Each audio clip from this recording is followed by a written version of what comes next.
Ahoy, everyone. My name is Bobby Shortle, and I'm here with Nick Rocco Scalia, and we are the Intrepid Filmographers. Every miniseries, we chart a course through the full filmography of an under-discussed genre or journeyman filmmaker. In this expedition, we do our best to try and be explorers, using our years of film knowledge to help guide us, but always being open to discovering new things about the medium we love so much. We are currently embedded in the films of Ben Affleck, and today we head to Iran for his third feature, the Academy Award-winning Argo. And Argo fuck ourselves. Oh, you beat me to it. Nick, how you doing tonight? I'm doing great. I'm so excited to talk about this movie. I was hoping this would happen. We first talked about the show months ago, and I was like, this is going to be great because I'm going to see some filmmaker stuff where I just hadn't seen their work before. Maybe I'll discover some new things and a new filmmaker to consider myself a fan of. And what's actually happened is this is the third Ben Affleck movie that we've done, the third one of his that I've seen. And I was talking last episode about being a Ben Affleck fanboy, and now I feel like this solidifies my Ben Affleck fandom. All right. For me, I think this is my least favorite of the three. I still think it's really good. This is the first time I've watched it since 2011. Is that when it? 12. But 2012. Me too, yeah. It wasn't as good as I remembered it. But that doesn't mean I didn't like it. I liked it a lot. I just want to say this is one of those weird things, right? This is our first, of course, this is obviously our first Academy Award winner for Best Picture that we're covering on the show. We probably won't cover that many of them as we go across with the filmmakers that we are planning on covering, right? The type of filmmakers that we're covering. Never know. The Oscars make some strange choices. And look, I thought going back to this one, this was going to be one of those Oscar movies where it's like, what were they thinking in 2013, in February 2013? And seeing it again, I don't know, it got better for me. Like, I remember liking it a lot. And when it won the Oscar, I was like, okay, that's a safe, but okay. I think a lot of the Best Picture winners are very safe choices. But looking at it years later, I think it actually, this is a Jennifer's Body for me, where it's like, I always liked it, but it's just kind of grown in stature since I saw it the first time. What you mean? You talking about we'll cover Best Picture again when we do our Michael Herfacious series. Has he made anything else? That would be a very easy series to do. I think he made some other movie after that. He must have made other movies than just that movie, just The Artist, right? Which Hollywood I'm sure is great. Have you ever seen The Artist? Nope. Oh, it's fine. But it's just kind Safe of like choice. Hollywood went insane. It's not even a safe choice. It's a silent movie. It's insane. Hollywood just went insane that year. They were like, this guy, this movie, these people, they're the new kings of Hollywood. Yeah. Lasted a long time, too. Let them reign for 1,000 years. Yeah. I mean, I remember it got nominated for, I think it won Best Screenplay. And I remember our friend Brian, who we talk about all the time, was like, I don't understand. Nobody speaks. Well, they wrote some really good action stage lines. Direction. Yeah, exactly. Yep, I was like, well, a screenplay is more than just dialogue, but still, it is a little crazy that movie with no dialogue won Best Screenplay. It did win Best Picture. It was a bit of a surprise when it won Best Picture, right? We're talking about Argo again. Argo, yes, back to Argo. Yeah. It was not a surprise. The Artist was like a juggernaut that year. Like, that was one of those weird things where it was like, no, this is the Best Picture winner. Don't we all agree? We all had to be like, oh, okay, I guess. I guess it's The Artist. What was it up against? Do you remember? There were conceivably Argo or The Artist? The Artist. Well, we'll get to Argo. Okay, I was about to go over the what was what year was The Artist? 20 is not the next year, is it? It was either the year before or the year after. Let's see. No, it's the year before, because the year after is 12 Years a Slave. That's a good one. A great one. That was the 12 Years a Slave that gravity should have won year. Best Picture. Yeah. Yeah. So 2012, maybe, I guess? Or is it the year after that? No, it's 2012. 2012 Oscars, 2011 movies. Movie obviously came out in 2011. Okay. Yes. So let's Jean Dargin or whatever won that year. Let's see, but let me go. These people are probably huge in France. Do you just not like the French? I'm sure they are. I'm fine with the French. I like the movie. It's just insane. You seem very dismissive of this movie. That's it's a Best Picture winner.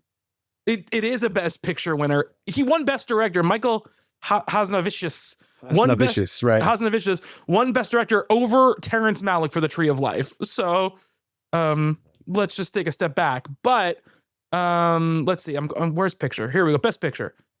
The other nominees that year are The Descendants, the Alexander Payne film. Great movie. Extremely Loud and Incredibly Close, because it was what's his name? Who the heck was the director of the guy who made Billy Elliot? Stephen Daldry, because all his movies get nominated for Best Picture. So I actually, I don't think I've ever seen it. Great book though. I've never seen it either. The Help, which was obviously was a big hit that year. Hugo, the Martin Scorsese children's film. Midnight in Paris, the Woody Allen film. Moneyball, which is a great film. The Tree of Life and Warhorse were the nominees. Warhorse. And that's just the Spielberg nomination. They're just going, Spielberg made a movie, it gets nominated for Best Picture. This is how it works. That movie, I don't mean to be dismissive of that one. I think that movie was good, but I remember literally not a frame of it. No, that movie is fine. It's just... I'm sure it is. I'm sure it's very competent. Spielberg is a good director. That was the year he made that, and I believe that's that and what's it called here? Tintin here. Yeah. Tintin is it was a cool thing. Still haven't seen that. I'd probably be more inclined to watch that than Warhorse again. Yes, absolutely. I would suggest it. I would love, if anyone's listening right now, let us know the last time you saw Warhorse. I am never is going to be probably most people's This answer. Is probably the first time it's even been mentioned in 10 years. I mean, a full 10 years. Yeah. So the Best Picture, let's go over what was nominated for Best Picture the year Argo won, the movie we're talking about this week on the Intrepid Filmographers. It was another kind of weird year. Amor was nominated, which is that Haneke? Haneke? Yes, movie? yeah. Which is probably a great movie, but there is no shot in hell I'll ever watch that. No. It seems incredibly sad. Nope, not doing it. By Love funny games. A director who's known to be incredibly brutal. So I'm assuming it's not like... Well, that's the thing. I like the brutality he did in everything up until that. And I was like, I'm sure it's great. Never going to watch it. Yeah. I saw The White Ribbon. I still need to see that one. After it won, I guess it won the Palme d'Or, right? I think is what it won. I wanted to see it. And I'm sure if I watched it now, I would have an appreciation for it. When I saw it then, I was the most bored I've ever been in my life. He's a slow cinema guy. I like that about him. Beasts of the Southern Wild.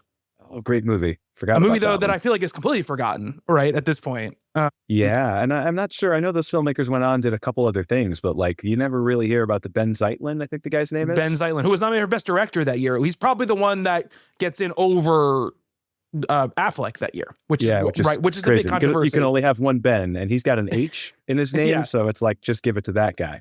Yeah, that movie's crazy though, because it was made for $25 and it looks incredible. Yeah, Django Unchained, Les Miserables, Life of Pi, Lincoln, Silver Linings Playbook, and Zero Dark 30.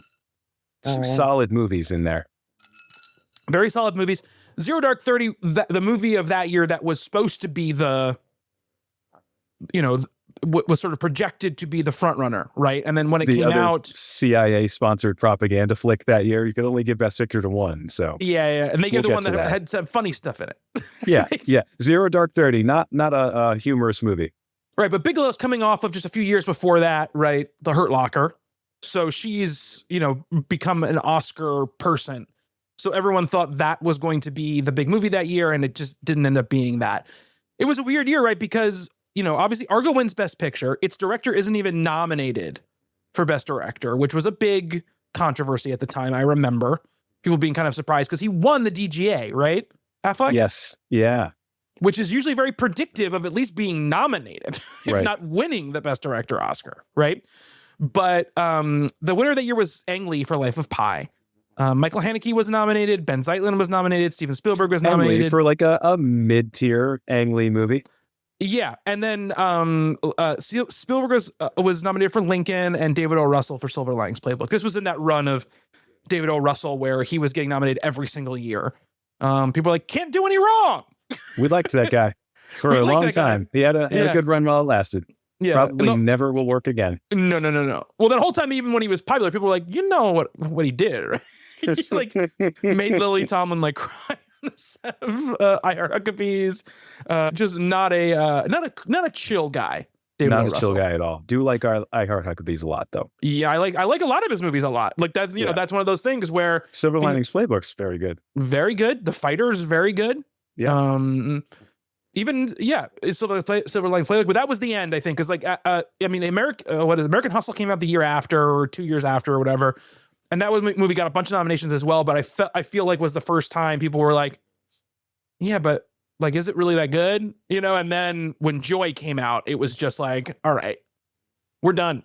Like this is the last time. American Hustle is a very, very interesting double bill, I think, with Argo. Those two movies they're doing very, very similar things, different approaches, but it's these like news stories from before we were born that captivated the world very, very briefly, I feel like, and films taking a sort of comedic approach to what is pretty serious, real criminal and political, geopolitical behavior. So I think that's I'd like to do that when someone gives me a theater and I can do double bills of whatever I want. Yeah. I mean, it's a whole genre, right, of movies, right? What Argo is doing is something that, and I think a lot of the reason why it ends up winning Best Picture, not only because it's a movie in some ways about making movies, but it also is this very Hollywood, let's sort of inject a lot of charisma and charm into this serious topic, right? And that's very out of fashion now, right? That's not a thing that really happens anymore. Like if you're trying to make Argo now, I think there would, in the tone that this movie is made in, I think it would get a lot of flack, right? And it probably got flack at the time, but it was drowned out by the praise for it, I think. And I think, dealing with those kind of geopolitical issues in a glibber way, or would have been perceived as a glibber way, I think it would have gotten bad response. Even though I think when they're dealing with the actual serious stuff, the movie is pretty serious, right? The movie is like, I mean, it functions very well as a political thriller. And there's also, as I was texting you a couple days ago, it's got some incredible one-liners in it. Like I didn't realize how quotable this movie was, but it's also like, one of the things that I think put it over the top is it's a movie about movies, and Hollywood is kind of high in its own supply and always has been. And I think that's the artist as well. I think definitely that's one of the reasons why that got the notoriety that it did. But like Argo is kind of a satire of Hollywood, but it's like the softest satire of like, everybody's a liar in this town, but they're all pretty good guys. They're not up to anything real serious, no bad stuff. Like Alan Arkin is a producer in this, a great performance, great character. He's super likable. And I don't know that there's ever been a producer quite like Lester Siegel, I think is his name. Probably not. He's an awesome guy. You'd want him to like be your dad, even though he says later in the film that he actually is not a very good dad. He's not a very good dad at all. You think, but he's a long way from the Weinsteins and the Robert Evanses of the world, I guess is what I'm trying to do. The Bruckheimers and Don Simpsons and you think the religious police are bad? You should try to test it with the WGA. That's my favorite. Let's just get it out of the way right now because it's so unimportant to the movie. But they go to his house the first time and he's like putting on a bow tie. He's like getting ready to receive an award from something. And Affleck's character and John Goodman's character come to see him and like, oh, that's a big honor. He's like, I'd rather stay home and count the wrinkles on my dog's balls. Yeah. And like, I don't know how I can slip that into conversation, but I will use that at some point and probably lose my job over it or something. So Argo is the story of the CIA trying to get out 6 people who escaped from the American embassy when it fell in Iran. Everyone else in the embassy gets captured as hostages. These 6 people get away and they hide out in the Canadian ambassador's house. The CIA finds out about it and they decide to try to come up with a way to go in and get them out. Because they send in their top man, Ben Affleck. Yep. American hero, Ben Affleck. Latin American hero, Ben Affleck, to go to Iran, basically set up this fake, they come up with this fake movie, and give cover for these 6 people as, basically members of the film crew who are scouting Iran as a location. Affleck's character Tony Mendez has to go in, set them over their covers and get them out from the airport because it's the only way out. And I mean, that is really the story of the movie, right? There's a lot that happens that we're going to talk about, but that's the general overall idea of the movie and what happens. And it's a movie, I would say, filled with wonderful faces and character actors spread out all throughout it. Oh man, what a great one scene actor movie. We were talking about Chris Cooper the last time around. Philip Baker Hall shows up for a little bit here. Mm-hmm. Richard Kind. It's a terrific cast, but you don't get to see a whole lot of really any of them except for Ben Affleck. Yeah, I mean Philip Baker Hall and don't forget Bob Gunton is there together. Yeah. A great pairing. But this movie, written by Chris Terrio, who Nick editorialized in his research. As being like, I was so excited because I love this script. I see all the great credits that Chris Terrio had. I was so ready to go down the Chris Terrio rabbit hole. I knew the name. So I was like, okay, what else has this guy written? I'll bet it's other movies that I've really liked. And it's Batman v Superman, Justice League, and the crime against humanity that was Star Wars Episode 9, The Rise of Skywalker. And literally, it's that stuff and this. Nothing else. Well, he gets pulled in right to the Batman v Superman thing because originally... Because Ben Affleck thought he was a great screenwriter, which I would have thought so too. Well, that's part of it, but it's also because the idea was also Terrio would then become the screenwriter of The Batman, which was supposed to be directed and starring Ben Affleck. That was supposed to be his next movie after Argo. So it was like, Chris Terrio didn't from scratch write Batman v Superman. He comes in when people start getting attached, after Affleck gets attached, to rewrite Batman v Superman, right? That's what happens. And then also comes over to Justice League for the same reason, right? Is to try to get these terrible scripts into some sort of shape, So it's just such a shame. Like the Argo script is so sharp and so well constructed, and I mean, there's so much that it draws together, and it's I know it's not like there's a whole section on Wikipedia about all the historical inaccuracies in it, but I think for the story that the movie is trying to tell, it does such a great job of telling it, and there are multiple tones here, and I think it balances them in a beautiful way. There's lots of great dialogue exchanges. I mean, I could totally see this, on the adapted screenplay or the best screenplay on the Oscars, where they have the screenplay page being typed up, that stupid graphic that they do. Yep. Oh, then they fade into the shot of the movie, they dissolve to the shot from the movie. You could totally see that. So many, I could just pick left and right, give me a timestamp, and you could do that so effectively with this. So it's kind of a shame. I don't think he's that old of a guy. Maybe he'll come back someday, but Rise of Skywalker is a lot to atone for, I think. I mean, also Rise of Skywalker is also a rewrite job, right? Rise of Skywalker is don't justify it. It's a crime against humanity. I mean, that's a terrible movie. I'm not justifying the movie at all, but I think if people don't realize how being a working screenwriter works in Hollywood, it's a lot of this, right? It's a lot of you work on something, they go, okay, it's great, we're gonna hire somebody else to come in and rewrite it. It's just what happens. And in this case, it was the same thing. They just brought somebody in. That movie was supposed to, Rise of Skywalker was supposed to be a Colin Trevorrow film. Yes. I believe also he was writing it. I believe it was written and directed by Colin Trevorrow. And, whatever you may think of Lucasfilm and Kathleen Kennedy, Colin Trevorrow is a train wreck of a filmmaker. And so they were like, this is not what we want. We want you, you're going to get out of here. So they bring in Abrams last minute. And I guess Abrams brings him in, or the studio brings him in because they're like, look, you've worked on other big movies. And this is what happens too, is they go no matter how good the movie is, we know that you can take a script that we don't know how to make it into a movie and at least get it to a shooting draft that we can put in front of a director and actors and say, here, now you have something you can actually at least shoot, right? So that's why he gets brought onto that. And it's weird that he maybe just that run of those bad movies makes it people go well, we're going to keep your name off of things, from now on. But there's also this whole, could be like a rewrite guy. Exactly. There's this whole cottage industry of ghostwriter, rewrite guys who don't get credited on stuff, who come in and they script doctor. If you're going to do that though, then be John Sayles.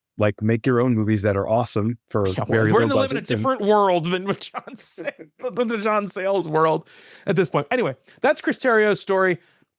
he writes this screenplay in 2007, and the least shocking thing in the world, right, is that George Clooney is like, I want to make this movie.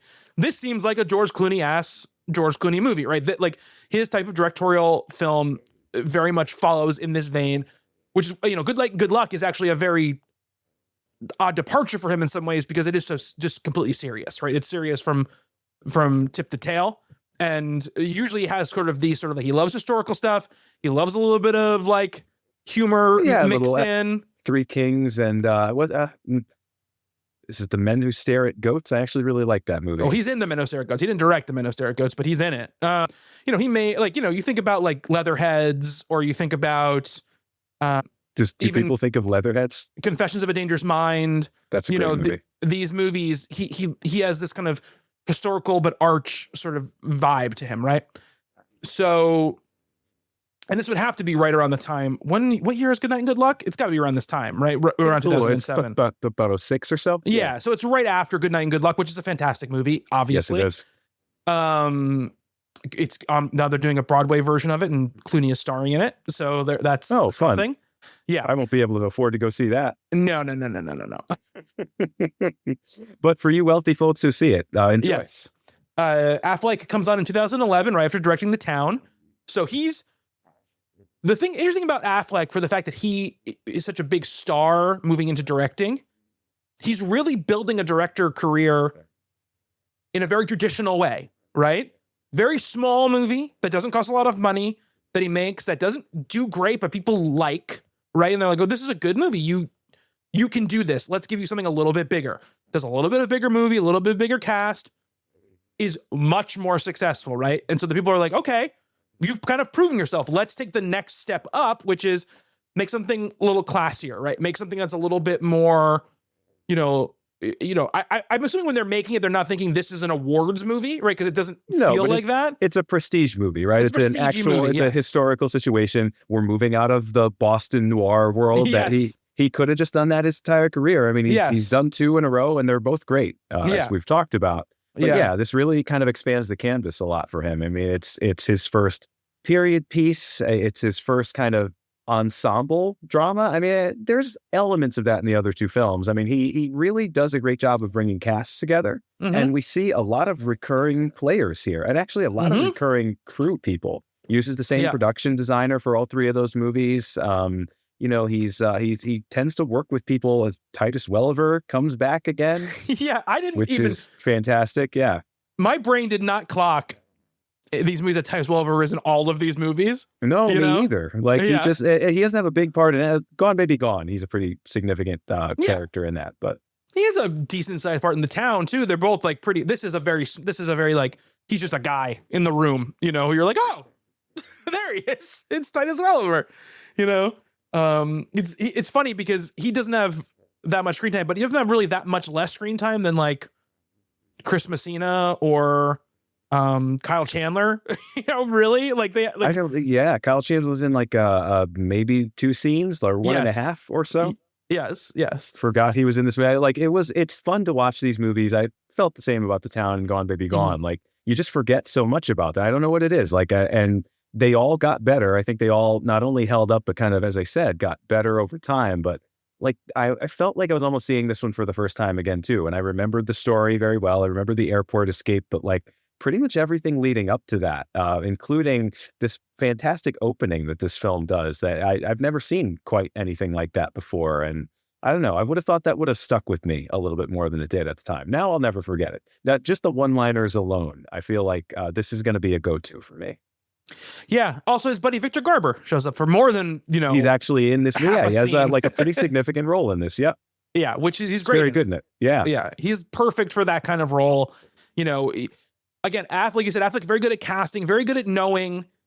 We talked about this, previously, I think when we were actually way back when we were talking about Girl Fight, which is that, when people aren't going to be on screen for a long time, you got to have like good faces and just like good presences there who can fill in sort of an audience's information about a character just from the way they are, right? Whether they're bringing a screen persona that people know, or just they've got an interesting face and an interesting vibe, and they're just sort of like, okay, like this is more than just a day player coming in and, saying a line, right? There are none of that here. Everybody is mostly somebody who's been in other movies with bigger parts at some point, right? Well, just the hostages alone. You got Scoot McNairy, who we've talked about on the show before. Love that guy. Destroyer. Carrie Bechet from *Halt and Catch Fire*, a great series that nobody's ever seen except also me. Scoot McNairy is from *Halt and Catch Fire* as well. Yeah, so I said he was reunited. Yeah, I didn't hear the reunited. I'm sorry. Yeah. Clea Duvall is in this. Kate Donovan. Just there's 6 hostages alone. It's pretty cool. Again, Zeljko Ivanek, who plays one of the CIA guys or State Department guys. Yeah. He's in 2 or 3 scenes, but every line is perfect. It's all of these really great little roles. And Cranston. Then, Bryan Cranston, right? I forgot he was even in this movie. He's Ben Affleck's boss. He's in a lot of scenes, actually. Yeah. It's similar. This is same year as Drive, I want to say. I think no, doesn't Drive 2011. 2000. So it's the Drive era. Pocket. It's right when Breaking Bad is on TV, and hey, here's Bryan Cranston for you. Yeah, Bryan Cranston, who never will really have the movie career you expect him to. That's really what this era is kind of about. He really. It just turned out his particular screen presence is much better suited, I think, to television than it is to movies. He's good in this movie. Don't be wrong. He's not bad in this movie, but he just never, I think, figured out how to be a movie guy. He doesn't get to do much in this. I love his performance in Drive. I think it's he's surprisingly soulful role for what that part is. It's kind of an underwritten part, but he brings a lot to it. Yeah. This one, there's just no there. I mean, It's that role could have been played by almost anybody, but hey, Bryan Cranston's pretty hot TV property right now. Let's put him in the movie. You get a good face in there. Get a good actor in there to do it. It doesn't make your movie worse to get a good actor playing a small role, right? I mean that's why Kyle Chandler's in this. I'm assuming exactly. Too. Yeah, exactly. Kyle Chandler also on TV at this point in a buzzy show. Yeah. He's in Friday Night Lights at this point. He is also a guy. They're is this guy going to be a movie star guy? And similarly, they never really figured it out, right? They never really figured out how to use him and deploy him in stuff like this. But again, all solid, good presences to have in this movie. It's one of those movies where you just always feel like you're in sure, competent hands, right? That's what it feels like always, because every actor in it is somebody that you recognize in some way, right? So this movie cost about $44 million to make. It's shot in LA, Virginia, Washington, D.C., and Istanbul. Obviously not shot in Iran in any way. Shot maybe on film. They scouted locations there, though. Yeah, beautiful looking movie. Shot on film, a lot of different film stocks, but everything period appropriate, or at least something that looks like it's period appropriate. And I'm a big appreciator of that. I'm sure you are too. Yes, of course. It's kind of a lost art, and I'm sorry to keep filleting Ben Affleck on this show. I'm sure we're going to get to some way worse movies. I've heard nothing good about Live by Night, and I'm sure Air is competent, but not super exciting. But just the choices that he makes are such good choices. And he really, I saw an interview with him the other day. I forget what he was saying. I think it was about film preservation, actually. And he was just coked out of his mind. I couldn't really make sense of what he was saying. I think I agreed with it, but it was just a mile a minute. And I'll give him the benefit of the doubt. Maybe he had a couple double espresos or something. I don't think that's what Dunkin', it was. Man. Yeah, that's it. Dunkin'. He's a Dun King. He is a Dun King. Love that commercial, by the way. But I don't know. I just, for his third movie, for the guy who he is, for as laughable as he kind of was as a public persona for so many years up till he started making movies, this feels like the work of a real serious director who really speaks the language well. I mean, I think, there's very few flaws in the direction of this movie. And actually, he's good in this movie. I thought he was the weak link in the town, and this part being kind of not as showy a role. He's really an audience surrogate. He's the hero of the movie in some sense, but he's pretty soft-spoken, and everything happening around him is kind of what's making the story happen. He's just kind of spearheading this operation, the what do they call it? The Canadian caper or whatever. The Hollywood option, I believe, is what that's what the official name of it, I guess, is. Well, I've heard it also called the Canadian caper. They really left the Canadians out of this movie if you want to compare it to the real story. Yeah. They get like a little title at the end. But I think he's a perfect presence to be in this because he's just so, like you don't want that to be a showy role. You don't want that to be an overstated performance. And it's kind of a nicely understated performance. Like he even directs himself well in this movie, I feel like. So it's funny because we are opposite between the town and this. Like I like him in the town. My problem with him in this movie is that I just feel like he's too understated. Like there's that scene where he's trying to convince the people that like he's their only option and that they have to listen to him or they're going to die. And he has the exact same tone of voice that he has when he's talking like to somebody on the phone, about like his taxes or something. Like it's just, he doesn't have any levels, right? He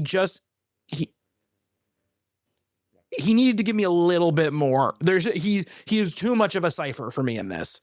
There's just moments where his character, the script calls on his character to be a motivator in moments, or to really sell the gravity of a moment.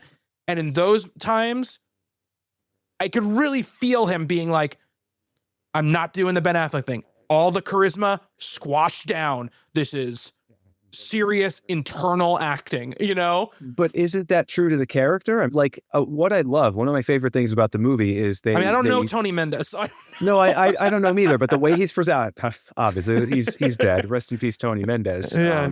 Wrote the book that this movie was based on. Yeah. But there's an early scene where Bryan Cranston, who's his boss, brings him into the State Department and says, "This is my exfiltration specialist." And the thing is, he's never done it before. Like I guess he's. And they never really explain it, right? Well, like, no. He's done it before. He just has never done this particular. That's what he's saying when they go like, "You ever done a lot of these before?" He goes, "Not like this."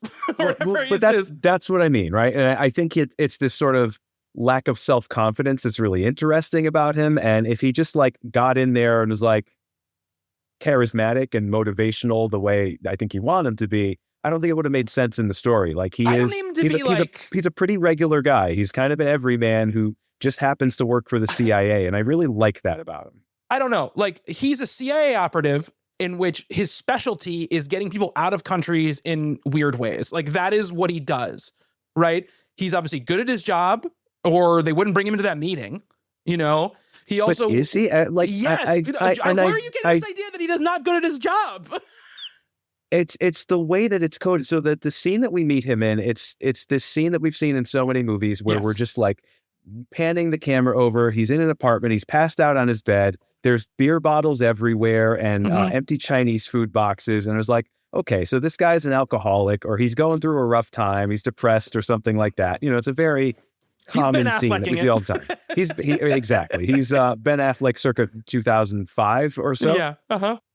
And I get the sense that this character is just kind of down on his luck a little bit. Like I never got the sense that he was really good at his job. I mean, they say he's the best person in the CIA at exfilling people. This movie is about lies and everyone's a liar in it. I think that's the comparison that's making. I think these professional liars and the Hollywood people where everyone is lying at all times. Like I think in the CIA, and I don't want to get into my feelings about the CIA and their role in this movie kind of grosses me out a little bit, but I do think it's the kind of organization where somebody who's just like, a person who keeps their head down and just kind of gets by can, he's not getting himself in any trouble. Exactly. Nick, you are like creating a narrative about this guy that is nowhere in the text of this movie. I think it is. I think it's very much there. He speaks up in a meeting of like super high level people. And he's like, you can't do this fucking bike thing. It's dumb as shit. Like, you're not going to be able to get out, like this. Like, that's dumb. So they ask him, what's your idea? And he says, I don't have one. He doesn't have one right now because he just got brought into the meeting. He doesn't have an idea. They just brought him to the meeting. Like, what? I don't know. Like, this is like, the thing I do like about him is that I do feel like he is a accurate, smart person because there's some in the meeting where that person goes like, what about, I think I wrote it down. He says like the school idea. right? And the person making the school, he doesn't go like, that's a dumb idea, like he did with the bike idea. He goes, it's actually a pretty good idea, but they closed that school would have worked 6 months ago. 6 months ago, it would have worked. I liked that, right? I think like, I think you have to take at face value that Bryan Cranston isn't lying, that this guy is the best is the X-Fill expert, right? Like, because why else would they even go with his insane idea?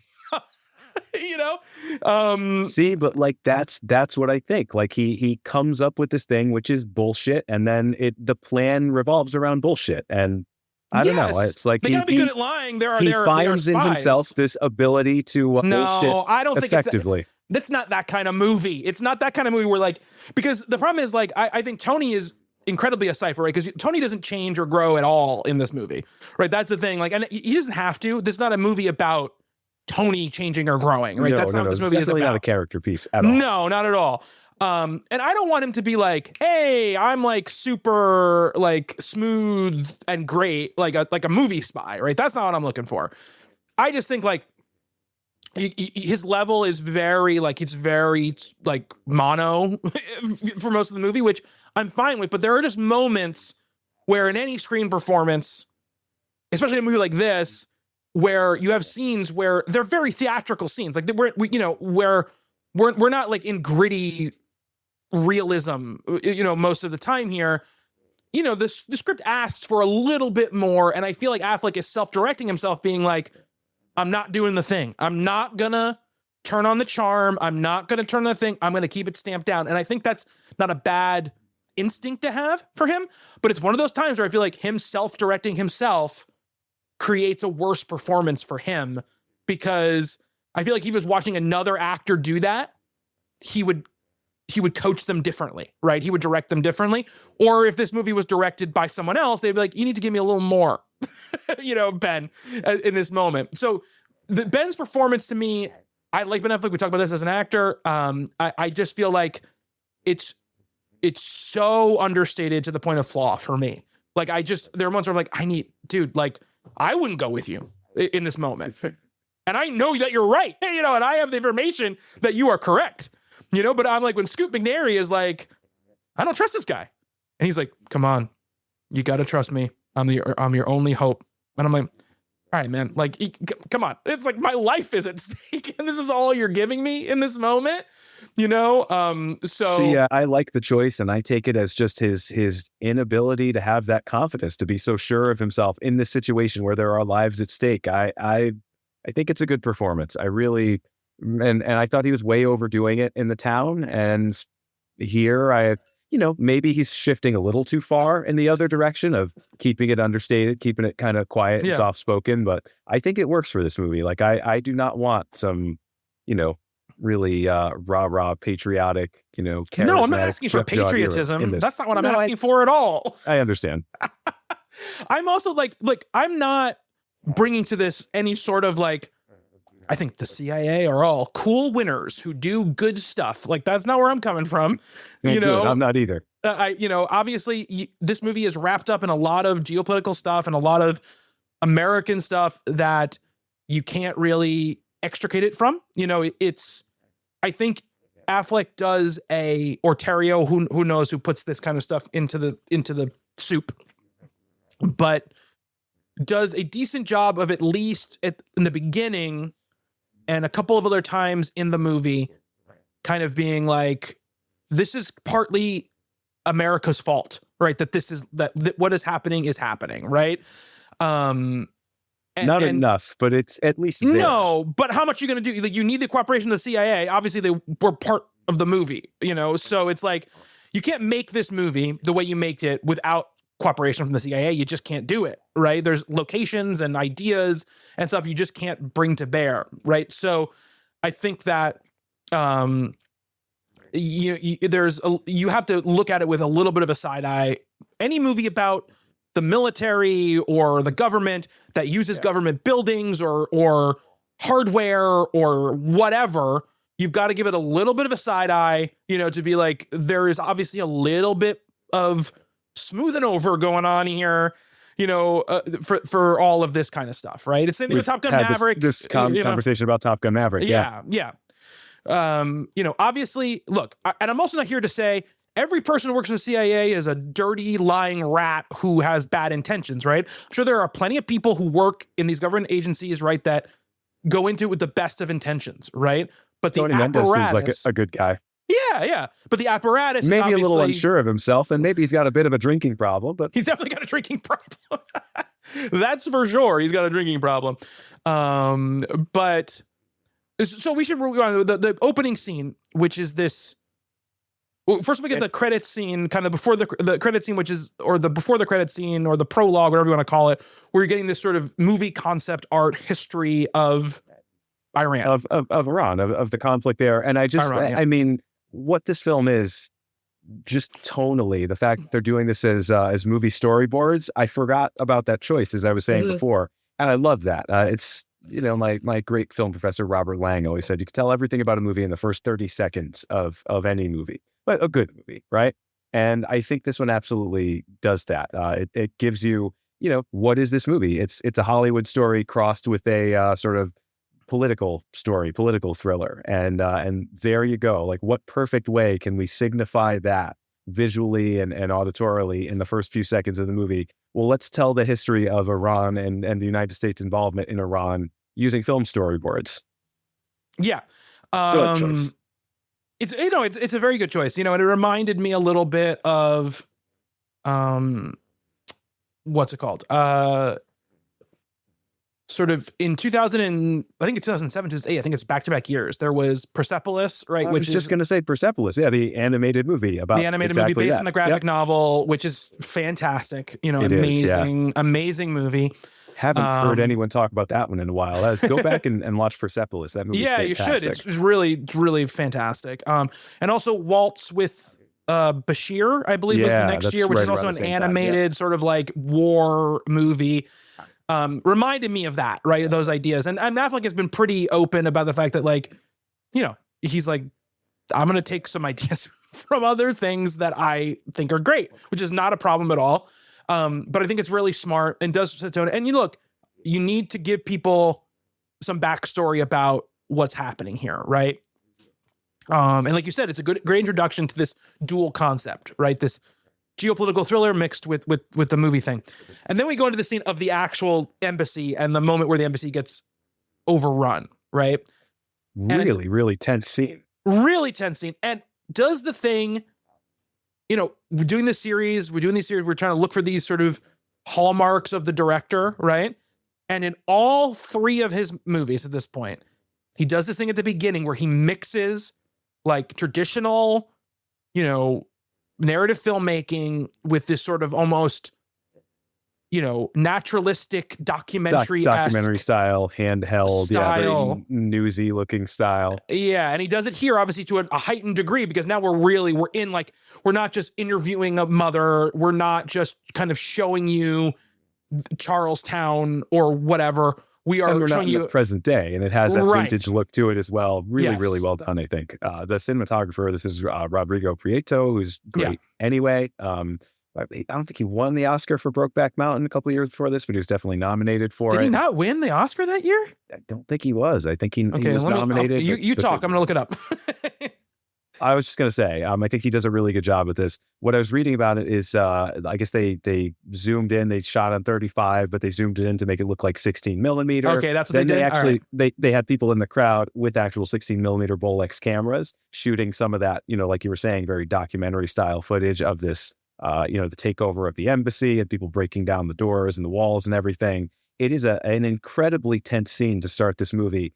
And it just kind of shows the genius of this movie, because there's moments later on that are so funny and so lighthearted and so just, you described this as a great like Sunday morning watch kind of movie, but this opening scene is not that at all. Like Ben Affleck talks about like the political thrillers of Costa Gavras as being a big influence on this. And that's what this feels like. I mean, as you said, it's drawing from a lot of different sources, but if you're going to steal, steal the right stuff. I say that about Tarantino all the time, like people call him kind of a pastiche artist, but like the stuff that he's sticking together, I was going to say pastiching. I don't think that's a verb. I'd like to make it one. It's like they're perfect choices, and I feel very much like Ben Affleck is kind of doing the same thing here. Yeah, absolutely. I'm trying to look. Rodrigo Prieto did lose that year. He has actually been nominated 4 times: Brokeback Mountain, and then for Silence, The Irishman, and for Killers of the Flower Moon, and he lost all of those. What year was that? 2006. Brokeback was it came out in 05. Oscars 05. So here we go. Yeah. Oh, it lost. It lost to Memoirs of a Geisha. It's a nice Dion movie. Beebe. Yes, I know, but that's one of those things where this is one of those reasons why people fucking hate the Oscars, where it's like nobody remembers Memoirs of a Geisha. No, but the Oscars is a show for the general public, and to the general public, cinematography is a nice looking movie. Yeah, it's not telling a story through the use of the camera. It's not but the people who vote for it are cinematographers. I know, but it's not like they have a fan vote. I feel like they're kind of giving the people what they want. I think that happens a lot. No, I don't think the people wanted Memoirs of a Geisha. That movie was a giant bomb. Anyway, so yeah, this opening scene, really tense, and like you said, and we get what I really like about it is we get our main players, but they're not the only people we spend time with in the opening scene, right? We have some scenes with other people we're not really ever going to see again, in these moments, like the security people and stuff like that. That being said, that one security guy is a giant dingus. When he's like, I'm going to go outside and talk to them. Yeah, that's a good plan. And then immediately gets like taken, and then it gets a gun pointed at his head, and he's like, open the door. I'm like, you lost like probably 10, 15 minutes. Like some more people would have gotten out if you hadn't just walked outside.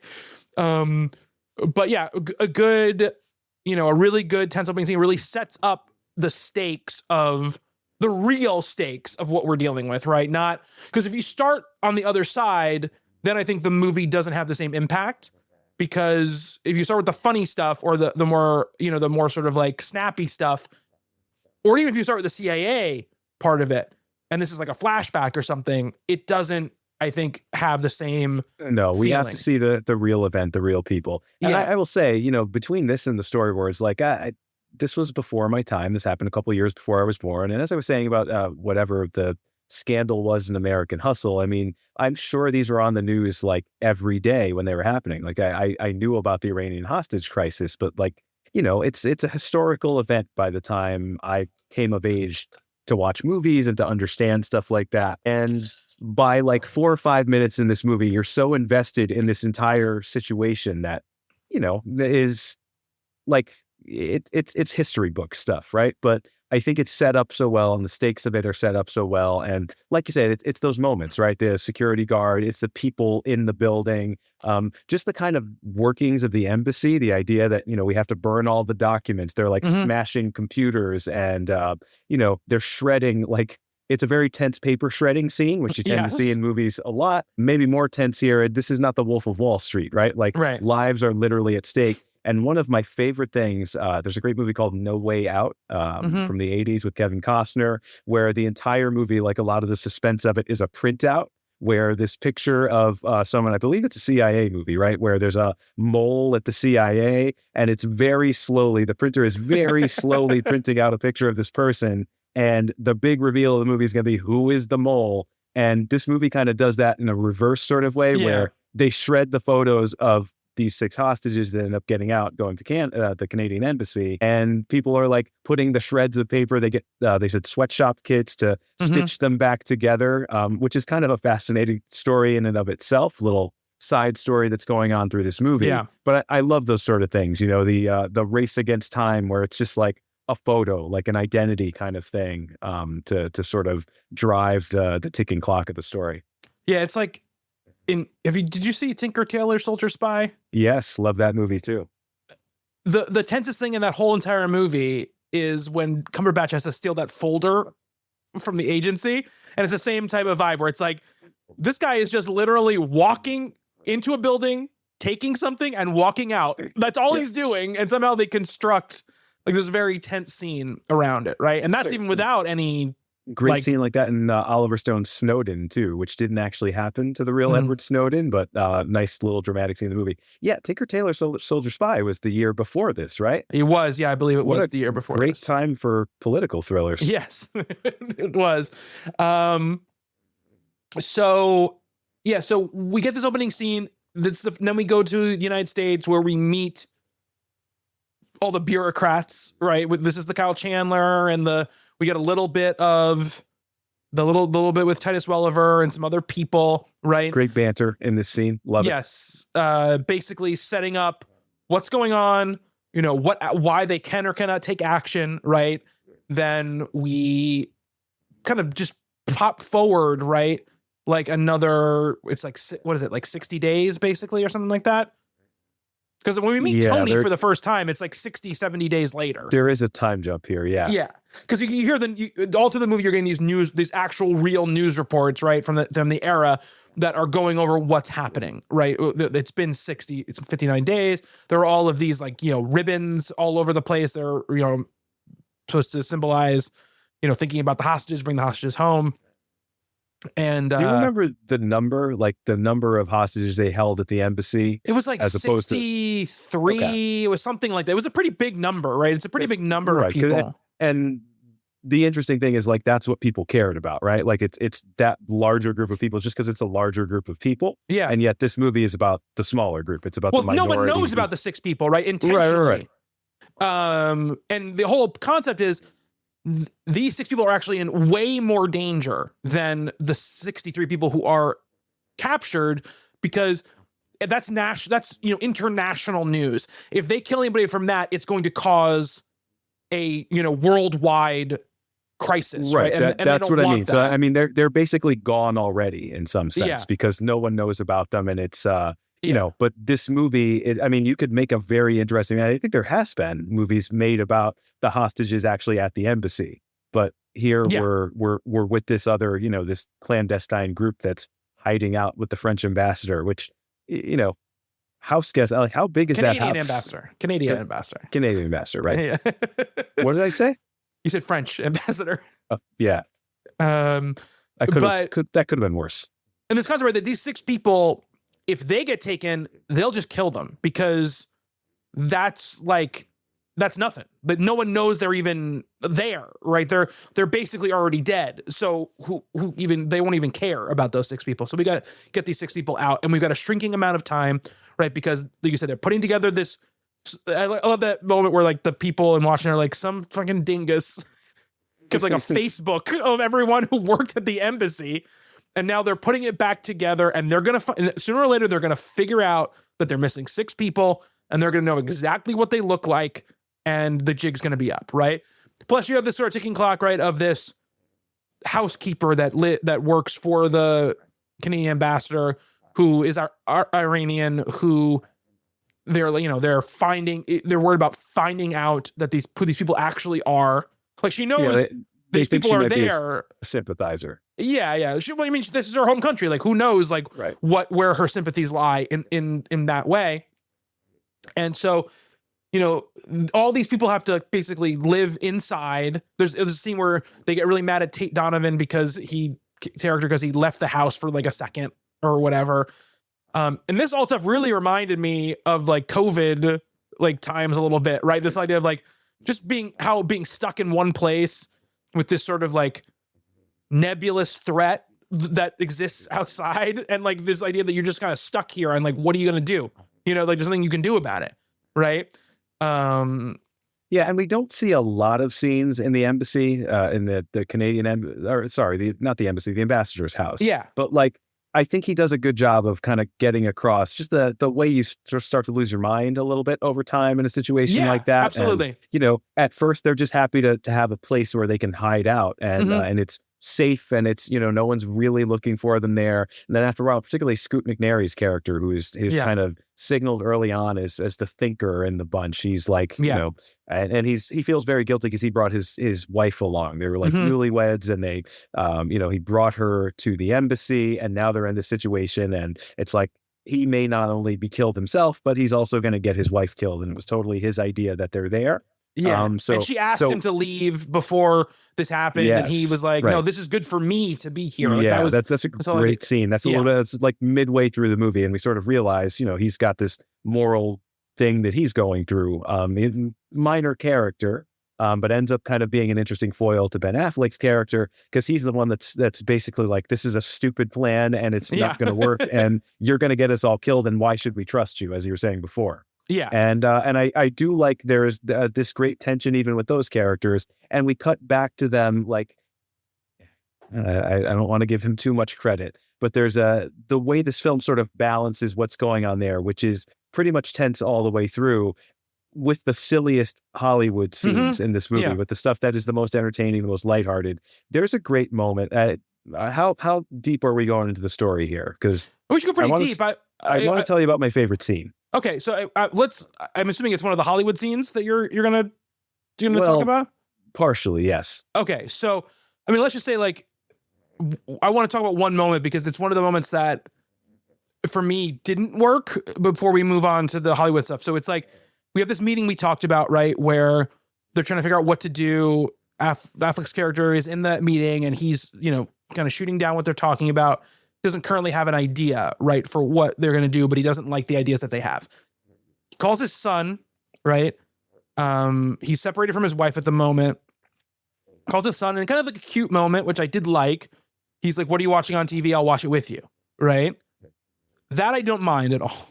No, I like that a lot. Yeah. But I get where you're going with this. But the fact that the CIA operative who is trying to figure out the lives of what's happened to the lives of 6 people gets his entire idea for saving them from watching 3 minutes of Battle of the Planet of the Apes. And he's like, oh, I got it. It's like watching a biopic where like, I was just going to say, it's like one of those music biopics where there's Paul a scene McCartney sees like a guitar in a window. Walk the Line. It's the worst scene in Walk the Line where Johnny Cash literally walks by a shoe shine boy, like shining someone's shoes, and comes up with the song Get Rhythm right there. It's like, oh yeah, which is the first line in the song. Right. Yeah. Yeah. That is a moment in this that absolutely doesn't work. Yeah. So like, I was going to give you shit for criticizing my hero, Ben Affleck, but yeah. and like, it's more of a, can we put that on Chris Terrio?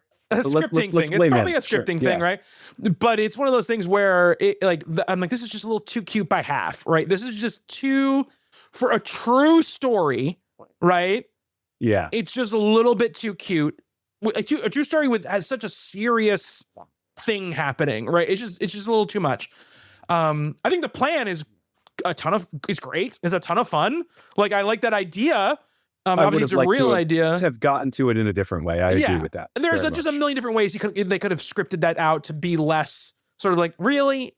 Like, that's gets the whole idea from that. But I do love the idea of an estranged father and his son watching the same movie, like remotely. That I really liked. That was really cool. Yep. Yeah. And like, some good writing in there as well, where he's like, what'd you do at school today? He's like, nah, nothing. And he's like, well, you didn't do nothing. I'm like, I've had this exact same freaking discussion with my son. So I'm like, okay. Literally had it with my 4-year-old earlier today. Yeah. So that's like real. I like that. So, and I like when he goes back to the CIA, he's like, I got an idea. And they're sort of like, he's like a movie or whatever. And he's like, yeah, there's a company that we work with sometimes. And I like this idea of like this world that exists, right? Where it's like the CIA works with movie companies to do stuff. And I like that little bit of like conspiracy juice you got going on with that. And then he goes out to LA. He's like, you got to. There's so much similarity there too, right? Yeah, this is a special effects guy, and what's the CIA do? His book, Tony Mendez's book, is called The Master of Disguise. Yeah, which came out before the horrible movie The Master of Disguise. I'm a turtle.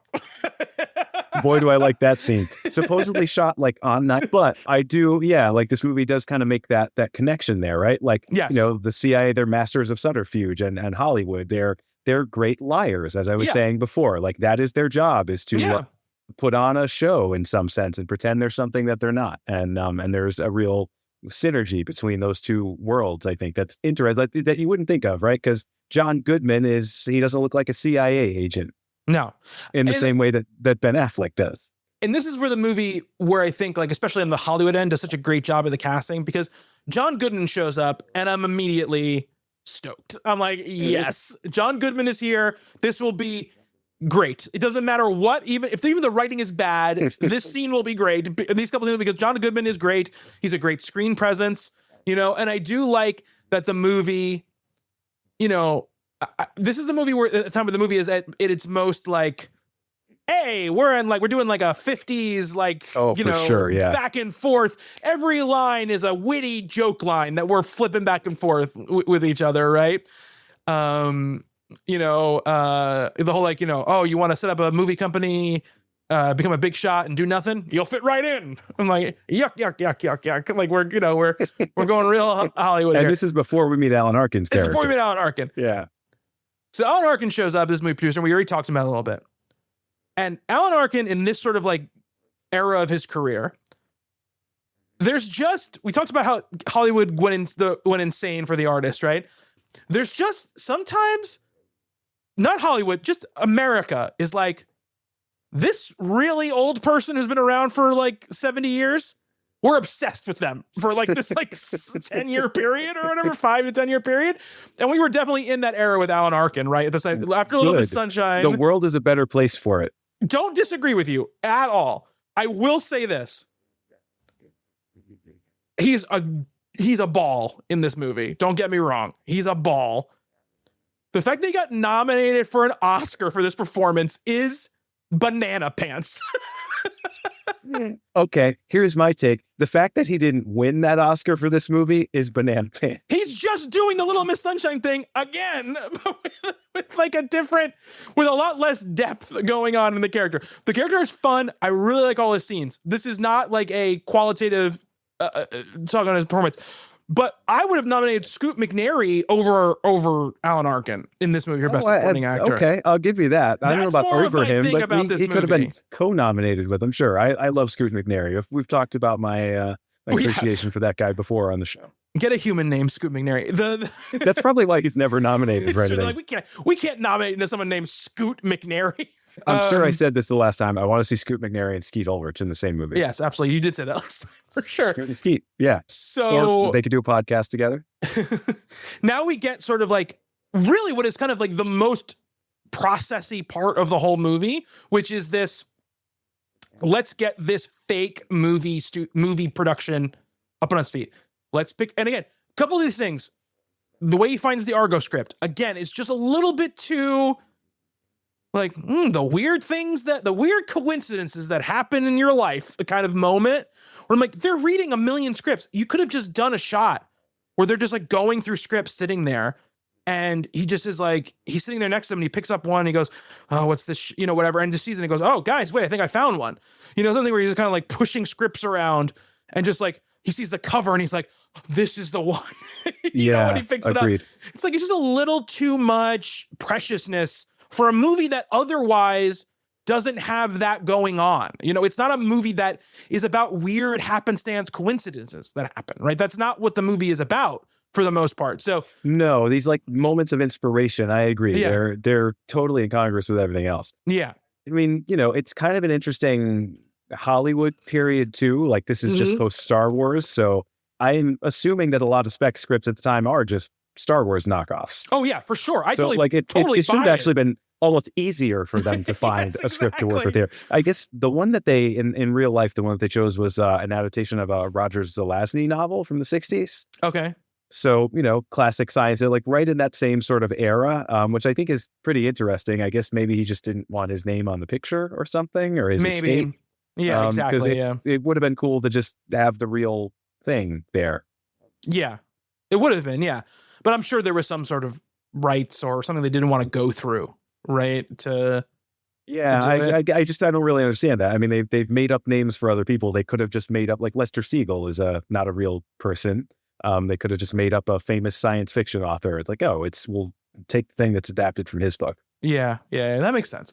But. So we get that, and they're like, okay, like we got storyboard. Oh, they go to, again, just shows up in a movie or a TV show. I'm all about it. You get a scene with Richard Kind, who is like the producer who owns the script.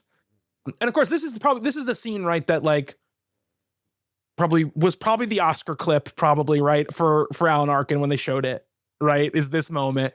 This scene where I love this scene. He kind of goes after him. I love Richard Kind. Yeah, I love Richard Kind. Oh my God. Love Richard Kind so much. Richard Kind lives up to his name. Retweeted Yes. a review I did of one of his movies once. Had some nice words to say. And yeah, I'm ride or die for that guy. He's great. Love him. Very good movie. Let me shout out this movie because nobody's ever seen it. It's called The Paper Store. And it came out in like 2019. And the dude from Gossip Girl, I think, is in it. Penn Badgley? Penn Badgley is the star of this movie, and it's really, really good. And it's like a zero budget independent movie about academia, and I loved it and gave it a glowing review in Film Threat. And people should see it. I don't even know where you would see it. I don't know if it was ever released anywhere, but there's got to be a way to find it. Check out that movie; it's great. Richard Kind is in it too. I'm assuming. Yeah, he didn't just like my review of this movie that he wasn't in. Okay. That would have been extra kind of him. So they go to him, great scene between them where they sort of like, you know, this is the whole concept of like everyone's a liar. So, you know, Richard Kind is basically lying to him about how much the script is worth. And he lies right back about this meeting he had with Warren Beatty. Warren Beatty, yeah. You know, where Warren Beatty tells him that MGM's sci-fi lineup is in the tank or whatever. And so he gets the script for even less. And, you know, I think Affleck's character Mendez, you know, I like this part where he goes like, look, we have a script, we have storyboards, you know, but like any Iranian, you know, guard or, you know, the government that's something they think that's something we couldn't just create in our basement. There's Iranian people in Hollywood. So like we have to make this look like a real thing. Otherwise they're going to tell their friends back home that like, you know, they're bullshitting you essentially. So they rent office space. They set up a reading. They put things in the trades. Right. And the scene after that, just to give a little bit of credit to Alan Arkin and maybe justify the Academy Award nomination, the moment where he's talking with Tony outside, first of all, you know, Tony Mendez asks him, you know, Warren Beatty? And he's like, yeah, I took a leak next to him at the Golden Globes. That's once. great. That's I mean, great. that stuff is great. But Don't get me wrong. But right after that, they talk about their kids and how he sees his kids twice a year. And I was a bad father. And it's a great moment. And I almost feel like there's a little bit of, you know, Alan Arkin's a famous actor. He's been in that world in his real life for a long time. And he says, you know, this is a business where like you can't wash it off when you go home. And, you know, it's just kind of a nice sort of human moment for that character. I like that a lot. It's a nice scene. And I think it's more trying to fill you in on like, look at the parallels between him and Tony's life, right? The fact that Tony also can't wash it off when he comes home. You know, I'm a little bit, and this is one of those things, right? This is the Aaron Sorkin Studio 60 problem, right? Where it's like, yeah, I buy it when it's the CIA operative who has to see like the worst of humanity. This guy produces movies. Like he doesn't, he's not going to war every day. He's just producing movies. He's lying through his teeth to everyone he knows, and he's putting like on this persona. And I get that a little bit. This is just like the little bit of the thing that Hollywood gets, I think, rightfully criticized for, which is like a little bit too like high on their own supply, a little bit too like, look how important everything we do is, right? Like that. That's where that's my only problem with this scene is just like, I just can't buy that he and Tony have the same skeletons in their closet. You know what I mean? I just can't buy it. You know, and that's for me. I mean, we've learned what producers' lives are actually like in the time since this came out, and I don't know. He's probably done some things he's really not proud of. Yeah, but he doesn't. I mean, again, the movie is not coding him as somebody who's like, no, nasty. He's a really nice guy, but like I said, there's this like deception and lying, and it is you know, it's a sleazy business, and I think it absolutely is. You're getting your hands dirty in a way that, like, at least, you know, the ideal of a CIA agent is you're doing it for a good cause, and if you're a Hollywood producer, you're doing it for money. So you're doing it for the best cause, the movies. Yeah, the pictures. For the girl and the pictures, you know. Speaking of this is Ben Affleck related. So, you know, Ben Affleck and Matt Damon had Project Greenlight, right? That show for a couple of years where it was basically a reality show where they would find a filmmaker and they would get to direct a movie, basically, right? There was the second conversation I've had about that show that no one remembers this week, literally 2 days ago. So I don't remember what season it was, but it was one of the episodes where Damon and Affleck were actually there, right? And they were sort of like talking to the people or whatever. And they brought up, I believe it was like Bob Weinstein, not Harvey Weinstein, but they were, because it would end up being a Dimension film, whatever the film got made from it in this section of time, because they had like a deal with them. I don't know if it was Feast or not, or if it was Battle for Shaker Heights or whatever of the How many of the Project Greenlight movies did you see? I saw Battle for Shaker Heights, and I also saw Feast. I saw both of those movies. Yeah, I did too. They're not good. No, not really. All that work, and that's great concept. Like, I like the concept of the show. I just feel like, and they tried to bring it back, and it was even worse when they run it back. But there was a really funny scene where they were talking about like who they were going to pick, right? Who was going to go, who was going to eliminate it, who was going to make it, whatever it was. And someone was like, well, but this movie I think this guy's making is going to sell. And I don't remember if it was Affleck or Damon was like, we don't care about if it's going to sell or not. We're not like, you're not Bob Weinstein sitting in his office, like with a cigar being like, I want to see a girl with big bosoms on the poster. Then I always think of it. It's like stuck in my brain is this like thing. Anyway, to go back to Alan Arkin for a second, it would have been insane if he had won that year, because Christoph Waltz won for Django Unchained that year. Yeah.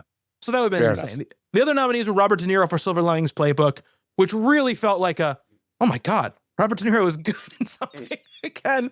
If not even that, I don't think he's even like a standout in that movie, but I think not at all. He's good. He's not phoning it in. We got to nominate him. And Philip Seymour Hoffman for The Master, which is obviously a great performance. And Tommy Lee Jones for Lincoln, which is also a great performance. Philip Seymour Hoffman's nominated for Best Supporting Actor for that. Well, I guess he is. Yeah. Well, Phoenix, Joaquin would be the lead, right? Yeah. But it's, I don't know. It's a pretty big role. It is a big role, but Joaquin Phoenix is nominated for lead that year. Great movie. Yes, great movie. Lincoln, also a great movie. People sleep on Lincoln a little bit. They think it's like a boring. They think it's a war horse. A drama. It's not. It's a lot of fun. Lincoln's a lot of fun. He's doing that crazy voice the whole time. Anyway, back to Argo. So they stage a reading of it, so that basically, this is the scene that I wanted to talk about. I knew it was the scene you were talking about, so I wanted to get brilliant. there. Okay. So they stage a reading with all these sort of, kind of second-rate actors, you assume, right? None of them have names, really, except for the witch or whatever, the space witch. What a fun cameo. Adrienne Barbeau. Yeah, Adrienne Barbeau, but, whoever she's supposed to be in the movie. Yeah, Arkin's character's ex-wife. Yeah, and, which is a fun little bit there. Know her. I was married to her. Which made me think of John Carpenter. Well, anyway, another story for another day. Talked a lot about Carpenter and Adrienne Barbeau, other podcasts. I do love when the reporter's talking to him. He's like, "What's the Argo?" And he's like, "It's the thing. It's the whole thing. It's a spaceship. It goes all over the universe." Yeah. So like the Argonauts. No, it's something different. And that's the first time we get Argo fuck yourself. Yeah, we got Argo fuck which yourself. Is used maybe one time too many. I really like it the first. If it's 4, I like the first 3, and the 4th is like, all right, we get it. Yeah, I agree. It's like 1 or 2 times too many that they use it. It's really funny. It's hilarious the first time he says it. It's not that clever. It's not as clever as we think it is. It's funny when Alan Arkin says it. It's funny when it comes back. Eventually, I get tired of it. Yeah.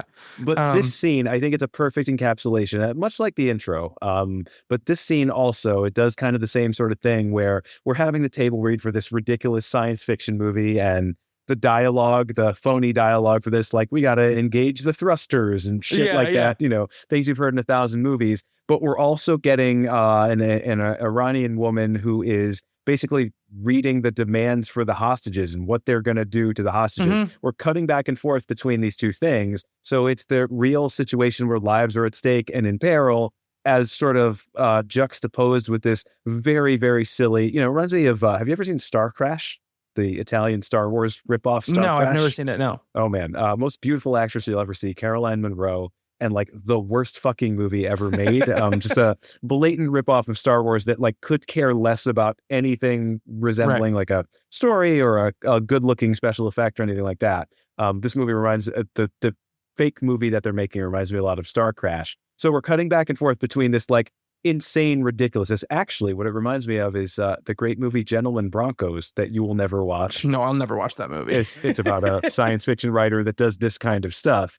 But the way we're cutting back and forth between that and this very, very serious moment that is shot, I don't think it's a real person, but it's shot, in the same way as the opening scene of the film is, where it looks like documentary, like archival footage of an actual, an Iranian sympathizer who's talking about, basically issuing a threat toward the hostages that sounds like a very real and palpable threat.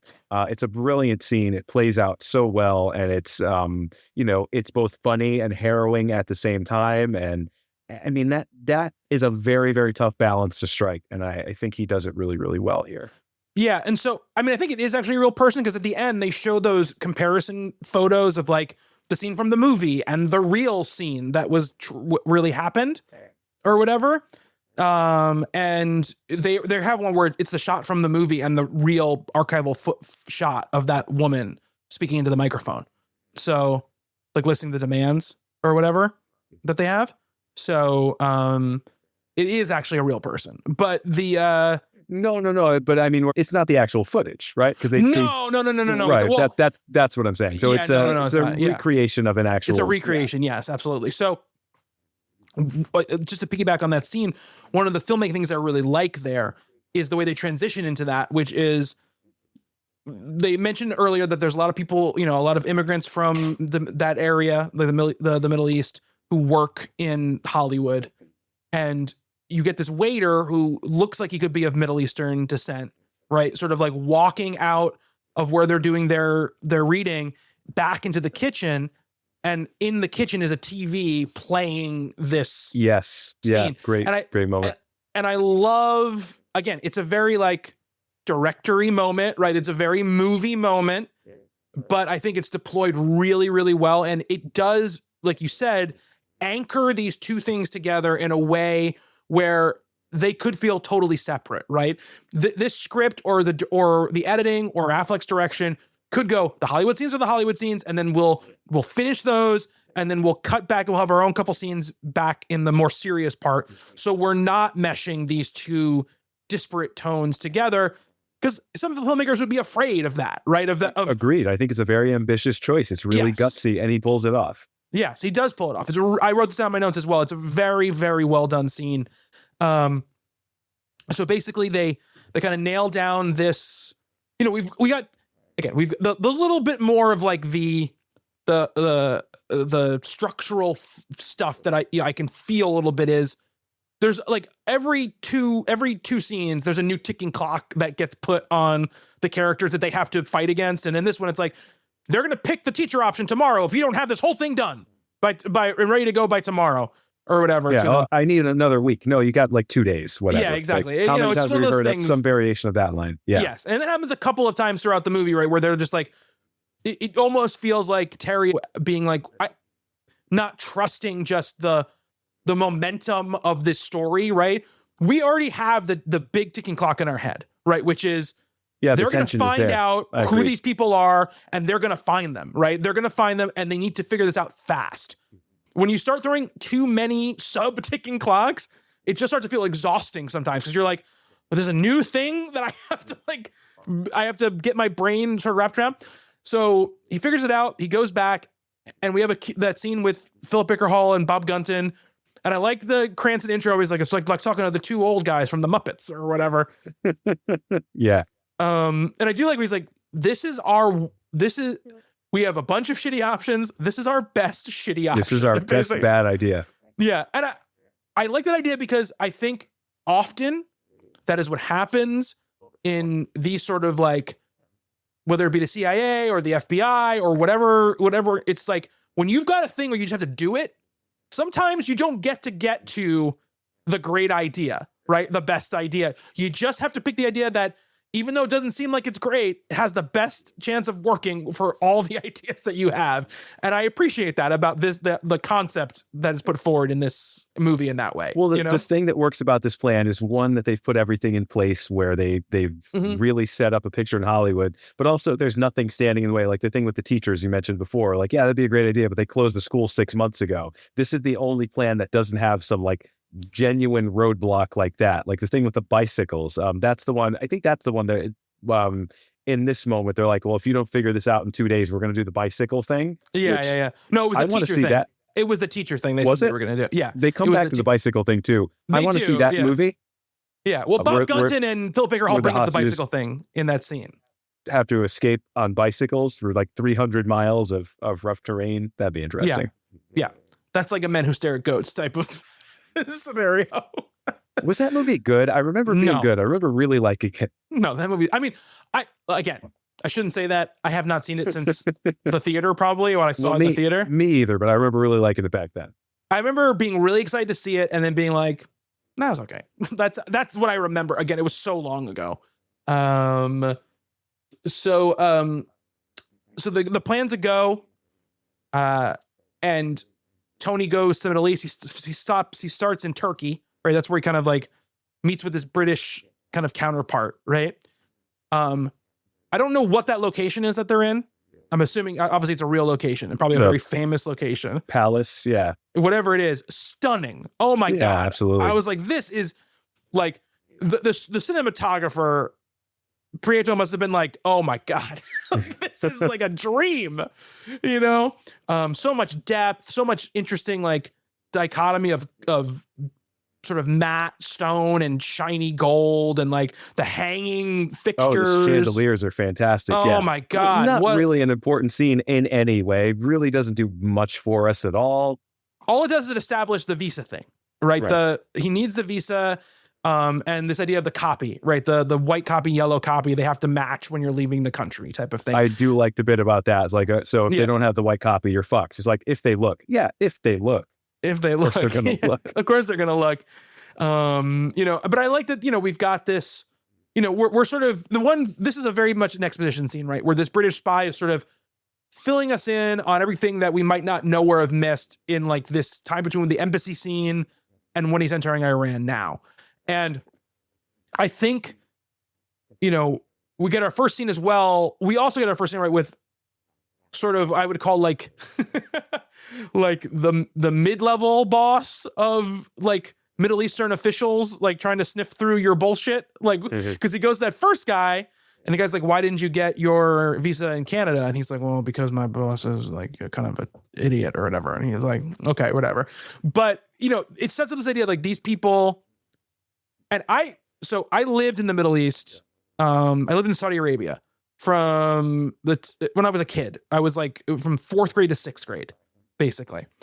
And then again, I visited the Middle East again, probably about 10 years ago, for a project that I was working on with my job.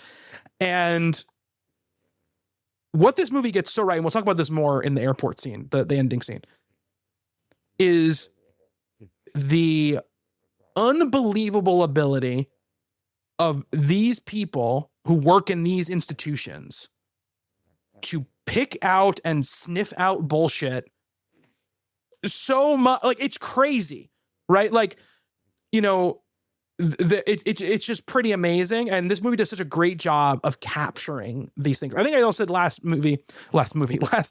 show that my mother and grandfather were actually in Iran when the embassy fell and had to be like shepherded out in like the dark of night to the airport and sent home, basically. So like I have a lot of connection to this state of affairs in this part of the world in a lot of ways. And this movie gets so right so much of this stuff, which has always been very impressive to me because so many movies don't get this right. It's also and what I was thinking about this, you know, not knowing your story and not really knowing whether this was realistic or not. But yeah, they are very, very good at their job. They're very, very fastidious about, you know, finding these false papers and things like that. And to me, like that's a tough pill to swallow because here in America, we've got the TSA. And my experience is, you know, those are not, well, I don't want to insult anyone, but, you know, I've had some experiences with them where I maybe did not have the most respect in the world for the person who was going through all my shit. And, you know, like this is the person that's supposed to find a bomb in my luggage when they're just like opening up my laptop and they don't even know how to like open the case and things like that. So I do think, and the movie does a good job of establishing that they are very competent in the way that, you know, your standard run of the mill airport security maybe isn't. Yes, I feel like I'm getting in trouble just thinking this. I'm already talking shit about the CIA. Now I'm going to TSA. I'm on somebody's watch list somewhere, but I probably already was. But yeah, they all seem like just very, very, they are formidable enemies. They're formidable adversaries for these characters. And all of these scenes, like this bureaucratic bullshit, right? Like going through airport checkpoints, submitting the right paperwork, and just like looking through files. And, it's so tense in this movie, and it gets ratcheted up, but to the nth degree in the closing sequence when they're in the airport, and like every little thing, just the driver who's having a tough time starting the shuttle to get to the plane, like all of that stuff, that these little bureaucratic things where it's like, how could people not get through that in a sort of ordinary situation? I really like that. And this movie it's incredibly tense, even though we know the story. We know how this is all going to play out. We know they're going to get away with it. Okay. And this plan is going to work. But in the moment, it's just, they really do seem like there's no way they're going to be able to, just that scene with the spy that you mentioned, that one moment I really like, where he's like, they're going to look like you're going to get caught. This plan is doomed from the start before you even meet these people. That's really interesting. I didn't know that was real. I thought that was actually kind of invented for the movie. No, not at all. And it's like, so he gets there, right? He gets to Iran, and I think just obviously this is just geopolitical reality, but the fact that you all you hear about the country is how it's so violent, everything's falling apart. And then, but there are, planes are still coming to the airport, cabs are still picking people up and bringing them to hotels. There is still like this functional society happening, even with everything around it being so tense and in such upheaval, right? And then we talked about a lot of these scenes already, which is when Affleck goes to meet them for the first time, sort of pitches them the idea. They're very resistant, right? And he then goes back to the hotel. He does some cool gadget stuff. I was all there for that.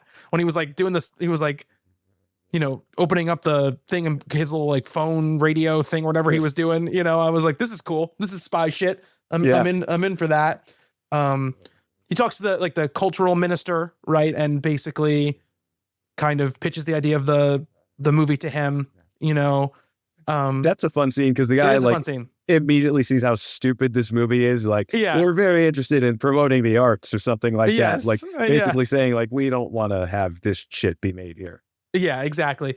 And then they set up this meet with them in the bazaar, right? In like the market. And immediately it's red flags, right? For, the people, the actual six, right? Who are hiding out.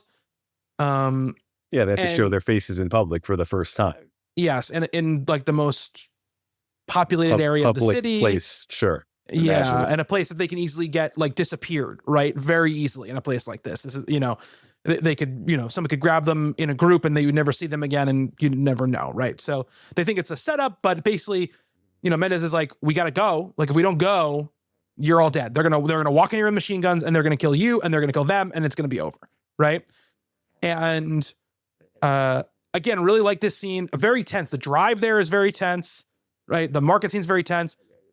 When Carrie Bechet takes those pictures of the market, and that one sort of vendor sort of freaks out, I really enjoyed that they don't subtitle a lot of what is being said, right? From in the Farsi, they don't subtitle it. Yeah. And this and they have to kind of, you kind of get it translated, right? By this like scared sort of interpreter who's like, he's saying this. But the pain on that actor's face, who was playing that shopkeeper, when he's saying like Americans, their support for the guy killed, my wife or whatever he says. I'm like, man, that's one of those moments where I think a little bit probably of how Affleck and maybe Terrio, I don't know, really feel about like the geopolitical realities of this situation sort of push through, right? Where it's like, no, there's like this guy isn't just like being an uncivilized like mongrel, right? This is like a normal guy who had a family who something terrible happened to, and it was the United States' fault that it happened to them. And this is one of those scenes the CIA maybe didn't have the most favorable opinion of. Yeah, maybe not, but it's done in a subtle enough way where you could, it could get by them as well, right? In probably in a lot of ways, because, they it's not like anybody on the American side is like, you're right, we did something terrible. You know, it's just sort of left out there in the air. And the guy is very threatening. Yes, very threatening. And I mean, I think like even like the guy who comes and picks the cultural guy who comes up and picks them up, who's like their guide or whatever. I thought he was very good. I thought, you know, he gave a good performance. I like that scene where he's talking to Tate Donovan. He's like, "Is this a foreign bride film?" And Tate was like, "What?" Yeah, apparently that's a thing. Yeah. Liked all that quite a bit. I'm gonna say what's next. And then we get that scene. We get that sort of concurrent scene where the housekeeper is at the house and she's at the gate, and that like Iranian guard or whoever it is comes and talks to her. And I love that they have a whole conversation and we don't understand a word of it. Right. So yeah, there's this tension you have where you're like, what are they saying? What is she saying? What is he saying? All of it, you have to garner all of it just from their facial and like physical performance. Right. And that's the one where you realize like, oh, she's not giving them up. Like, cause she's not going to sell them out. Yeah. We don't get that till the end of the scene though. And through most of the scene, I thought that's what you're going to say. Like, you know, it's the last, 10% of it where she kind of shows her cards. And I really, it's a very tense scene also because she's been set up very much to be kind of the mole in the organization. And the fact that she's not that, I think it's just an interesting choice, whether it actually happened or not. I like that a lot. Yeah. Who knows if it happened or not, but I think it's a really nice filmmaking touch in that moment to have that tenseness in the scene. Because if you're subtitling it, there's a different tension, right? The tension is you would immediately know that she was not selling them out, and then you'd be worried for her, right, the whole time, and it wouldn't really be about. Well, it comes to one question at the end of their conversation: how long have they been here? And is it 6 months or 2 days? And she says 2 days. Yeah. Great moment. I thought that was great. I think that she was really great in that scene. I think the other actor in that scene is good as well. Yeah. And it really plays it out. And I like how it's building even more of this, tension around them, right? What there, you can feel the walls closing in without them saying it. The script does say it a couple of times in this moment, in these scenes as well, which I'm like, again, just back it off a little bit. We get it. All right. We're seeing all this stuff happen. We know like things are getting bad, right? We totally understand that things are headed this way. I'm not sure we need the subplot about the housekeeper at all, but maybe not. No, it gives us this scene, and this scene's pretty good. So. Yeah, it's a really good scene. Yeah. So then we get right now we add another wrinkle, which is that the CIA calls the government calls off the op in midway. Kyle Chandler, who I guess he's like the chief of staff or something. I don't understand who he is exactly. Yeah, he's not CIA. He's no, I think he's like chief of State Department, or he's chief of staff or something. But he basically says like, "What the hell is this? Like, no, like who approved this? We're calling it off because now we're going in to get the hostages. So we actually want to just put these people basically into the embassy and have them be hostages again, and then we'll get them out, And it mostly, again, this is another time where I think it peeks through a little bit, where like the feelings of the filmmakers peek through, which is there's that line that they go like, basically, if we get caught at the airport pretending to be Canadians, it's going to really embarrass us. It's basically the reason why they're calling it off. Like these 6 people's lives are forfeit basically for us because like we don't want to be embarrassed by this op. Right. And then, I love that scene that Victor Garber his character knows, right? And they have that little scene together where he's like, just don't show up tomorrow. Like, don't tell them now. They're having fun. They're partying, and I don't want to freak them out. Before that though, we get this scene where he's kind of running them through, right? Like, what's your name? Where are you from? When's your birthday? What's your middle name? Boom, you're dead. That whole kind of scene, which I liked. I like that scene a lot. But it leads them when he takes that call, right? Reminds me a lot of that scene in Destroyer. Yeah, exactly. It's the undercover scene from that, or similar. Exactly. He, after he gets the call from Bryan Cranston, Clea Duvall comes in and she's like, "We're ready to go again," or whatever. And he goes like, "You're fine. You did great. Like, just rest. Really, really good job." And she gets kind of like this like smile on her face, like. Oh, I like that moment. Yeah. Like, okay, we might actually get through this. And in that moment, I was like, man, like Clea Duvall should be in more things. Like she's so good in this very small part, but every time she has a little bit of a moment, to have a moment, she sticks. Like she's sticky. She's sticky in your head. She's just a good performer, and good at playing a range of things. I don't say that, but everybody, like, if I didn't know who Tate Donovan was, like, he wouldn't be very sticky in this movie, right? He's not really giving you a lot in it, in his scenes. Neither is, I don't know who he is, the other white guy, younger guy who's not Scoot McNairy. Yeah. That guy, not really sticky. Who is a known actor? Who is he? Yeah. Oh man, hold on. Who is he? He is. Hold on, it's his name I recognized. Schatz is the character's name. He's Rory Cochrane. Rory Cochrane as Lee Schatz. I've definitely seen him in stuff. That's the cameraman. That guy, yes. That's he's in No, that's the other guy in the house, right? Yeah, but he's but he's the third younger white guy in the house. I'm talking about the guy they actually recognize, the guy kind of gets him caught. Okay. Is it this guy? Christopher Denham? I don't know. But anyway, that guy, exactly. It's like, who's this guy? Rory Cochrane's got some juice. The kind of like European looking guy you're talking about. Yeah. Okay. The guy who was married to Clea Duvall's character or whatever. She goes, hopefully this isn't a terrible mistake. Or when she talks this is the worst day since we got married or whatever it was. Or he says, I haven't been this nervous since our wedding day. And she goes, well, hopefully this isn't a disaster like that was or whatever. That's a good scene early in the movie. Rory Cochrane's got some juice. He's in what's that? Empire Records, right? Wasn't he in Empire Records? Sure. He's got a little bit of juice. And so, we get like the moment where Tony decides like, I'm going to go do this, right? I'm going to do this. I don't care. I think he said the thing is like, people are responsible for things or whatever he says to him when he calls them, Yeah.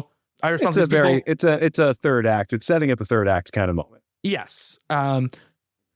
But then we get into the closing 30 minutes or whatever of the movie. And that third act is fantastic because it's just the escape from the airport. Yes. And this is obviously, I think the rest of the movie is very good. This is, I think, the thing that like probably gets it over the edge. Agreed. Yeah. Right. Like, because it is a masterfully made ending sequence to the movie. It is incredibly tense without having a bullet fired, no one dies, but and a large chunk of it is a dude showing silly storyboards for a science fiction movie to a security guard at the airport. That scene is so good. That's Scoot McNairy, right? That's Scoot McNairy. And I was saying, this is why I wrote down my idea about him being nominated. This is a huge scene for him. First of all, he's speaking a different language, right? So the whole thing's in a different language. He's so good in this scene. Like, he is selling it. Yeah. Like, 6,000% he's selling this. And once again, we're not getting a lot of subtitles. We're not getting a lot of like exactly what's being said. Like when they're sort of like pointing at the poster and obviously like pointing at Clea Duvall. Stone face too. Like I really like the ambiguity of the scene, right? Like they could have played them much meaner. They could have played them much more aggressive. And they're not, right? They hear him out and, you have no idea. Like, are they going to just shoot this guy? Because exactly. He's talking a lot of bullshit, but he's pretty convincing about it. And that is the character that really gets the arc here, right? Like he is the most untrusting one. And in this moment, he's like, well, this is my last chance. I better give it everything I've got. And I'm going to trust this guy. And their final scene together, him and Affleck, is fantastic too. But we'll get to that. Really, really good. So in this scene, right, they do the really smart thing, which is, every screenwriter, every director will tell you, before this happens, they lay out very clearly what is going to happen, what needs to happen to there to be a success in this plan, right? This is in some sense a heist movie. It is. This is like a reverse heist, basically. Yeah. But they just did a good job of doing that. So it's like, okay, I know there's 3 checkpoints. I know what each one of them is going to entail. They're increasingly serious. Yes. And I like that we have like a little bit of the chaos section, which is like Bryan Cranston being like, okay, they're going, so we gotta get everything set to go. Like nothing secure their ticket. So the first obstacle is they go, And it's all these like little sort of minor things. Like they go to the ticket agent and she doesn't have their tickets. And it's like, oh, well, could you look again? And like in that moment, right? It's like, how is this going to come back? And we know, right? We know this is a movie. We know they're going to get through. We know they're going to get the tickets. But it's like, is it possible? Like there is that moment of disbelief there. Like, holy shit, there's no way they're going to make it through this. And I love that. Like, it's a sign of a very strong film that, you know, these foregone conclusions are not in the moment foregone at all. Yeah. And this is when we get a little bit more Chris Messina on the CIA side, which was an actor I really enjoy. He's in Live by Night, right? I believe he is in Live by Night. Yeah. But I love that moment where he's like, you got to track down and looking for Kyle Chandler's character. He's like, how am I supposed to do that? He's like, we're a spy organization. He's like, figure it out. It's like, you got to be able to find this super prevalent famous man. Oh, that's great that they call him and say they're from his kid's school. Yeah. And then, you know, what I do like too is in that moment, again, this is a little bit more of the jingoistic stuff, right? Where it's like, okay, well, now that people are really just on the line right at this moment, we'll spring into action and put it through, right? But the tickets get put through, you know, and then we get that passport scene where like the guy's looking at the passport and, you know, checking their passports. And that scene, with the way that guy looks at the passport photo and just stares at the person, I've been in that exact situation in these, especially when you're in a Middle Eastern country where, to be fair, the likelihood of something, of an aggression happening or something bad happening is much higher than it is in an airport here, right? They stare at you in a way where you begin to doubt that you are the person that you say you are, right? It's like, I can totally understand why someone who is faking something or lying or whatever could get caught up in this and get broken down by this. When I was the project I worked on, we were shooting like a documentary, and we went overseas, and so we were leaving with all this film equipment, and like it was in these giant, like they look like rocket launcher cases, right? Yeah. And the people are like, why do you have this stuff? We're like, well, we were shooting this thing, blah, blah, blah, whatever. And they're like, well, why wouldn't they hire a local company to do that? And I was like, I don't know what to tell you. You know, like they hired us, and it was really, it's a little bit scary, you know, like you get like this feeling. And so that was a totally, you know, this wasn't a situation where, you know, the Republican Guard was like going to find a shredded up picture of me and, you know, call me into the police, you know? So but you were a suspicious character. Yeah. So it was really tense. And so the scene plays really real. And then, you know, we get the scene with the paper or whatever. And I always says like, if you believe that they lost the paper, they'll believe it. Right. Yeah. So like you have to believe that you lost the paper, that they lost the paper. Right. But I like the way that Tatum plays it in that scene, because he doesn't play it like, what are you talking about? He just plays it like, I don't know what you're like, what? Like obviously I don't even know what to say. Cause like, obviously we came here, you know, like I like that quite a bit. And then of course we get like the big scene with Scoot, which I think is so good. And then we get you know, a little bit of this is like the one thing that's unclear, right? Is I'm like, man, I guess like even these police can't just run out onto the tarmac. You know, if they, in this basically police state, they can't run out on the tarmac with, you know, they can't break FAA regulations or, you know, whatever is happening here. Cause they have to like shoot through that glass, you know, and break out and run. There's definitely some third act action movie contrivances in this scene, but man, in the moment though, like you're so on the side of these characters. You so want them to get out, and you know they're going to, but the tension that's been built up to this point, I think, is still pretty palpable in the sense. It is. The sigh of relief at the end of that Scoot McNairy and the storyboard scene is, you know, I think that carries it through the rest of it. Yeah, for sure. I love that, but I love how like understated it is. Where he says like, they say we can go. Like it's not like this big declaration, you know. I like that. Yeah, and there's a great moment later where they're just kind of looking at him after the fact, just like going through the storyboards, like, look at this stupid American bullshit. Yeah, you can keep those or whatever. Yeah, they leave them with them, which is a great moment. Yeah. And I wasn't even talking about like that it gets to action movie when they're coming out. It's just like, I'm like, I don't understand the rules of this country, I guess, because like, but that's what I'm saying. I mean, I think they probably would have been able to get out there in real life, but I mean, that whole what really scene, happened, I have no idea, so I don't think it was quite as action packed intense. I don't think so either. I love that the pilot is just like, there's like 4 police cars and a military truck. But I do really like that bit when they get on the shuttle and the guy just can't start the shuttle. Oh yeah, that's great. He's trying to shift it into gear and it won't go. Yeah. That moment where they're just on the shuttle, because I don't travel as much as you do, but I do, and like you're always talking in one of those situations, right? Like, and they all have to be just kind of stone-faced, sitting there, staring at each other, like, holy shit, like we might die here. And it's so unlike everyone's experience of being on an airport shuttle, and you've got your luggage, and you're just BSing with the people that are with you, that kind of thing. And they're all great in that scene. Like, it's the last time we really get to see them all kind of together. Yeah. They got in the plane. There's a moment where they're like, okay, they took off, and the CIA guys are like, wait.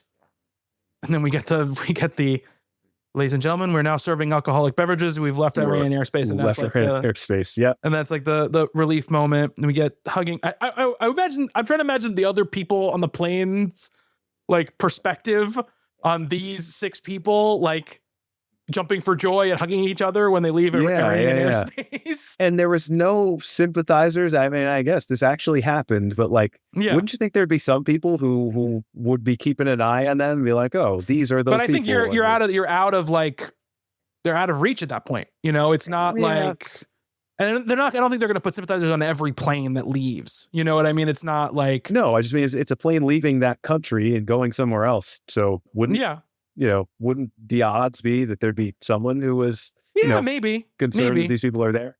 But how would they even know who they were? There's no way they would know. It's not like there's social media. It's not like they're opening their iPhones and being like, look. Yeah.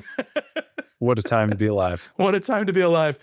You mentioned this, the final scene between Scoot and Tony. Wordless moment. Again, Chris Terrio, great screenwriter. R.I.P. that guy's career. Yeah. But yeah, he kind of just goes up to him and looks him in the eye and shake hands. Like, it's great. I mean, it's exactly what it needs to be. He's a great actor, Scoot McNairy. I'm sure if there was some dialogue there, he would have pulled it off really nicely. But doesn't need to be dialogue, though. We don't need it. We don't want it. No. It's just this great, the story is resolved, the relationship is resolved, and it's just this, 2 very smart people who had kind of differing opinions, kind of coming to consensus. And I like it. Yeah. I like the way that plays out a lot. Me too. Then we get the idea that, Affleck keeps a storyboard when he breaks some sort of international regulation and keeps the storyboard. Just sticks it in his bed. Yeah, he's returning it to the Raiders of the Lost Ark room. Where they keep all the stuff. And just like the guy looks away for a half a second and he somehow secrets it into his bag and gives it to his son, which becomes part of his like sci-fi movie toys collection. Yeah. Nice little cute moment at the end. Like being real secure there in the CIA. Yeah, absolutely. And what's it matter? Tony Mendez is going to get this, the intelligence star, which is like a secret, sort of. Oh, I like that bit too. Yeah. Oh, we're going to have a reception for you and everything. You're like, nobody's going to know. Yeah, nobody's going to know. Yeah, nobody's going to know. Yeah. So they're giving me an award and then just taking it back or whatever. Yeah. So that's the end of that. And then, he goes back to his house, and then Taylor Schilling is his wife, his ex-wife or his wife or whatever.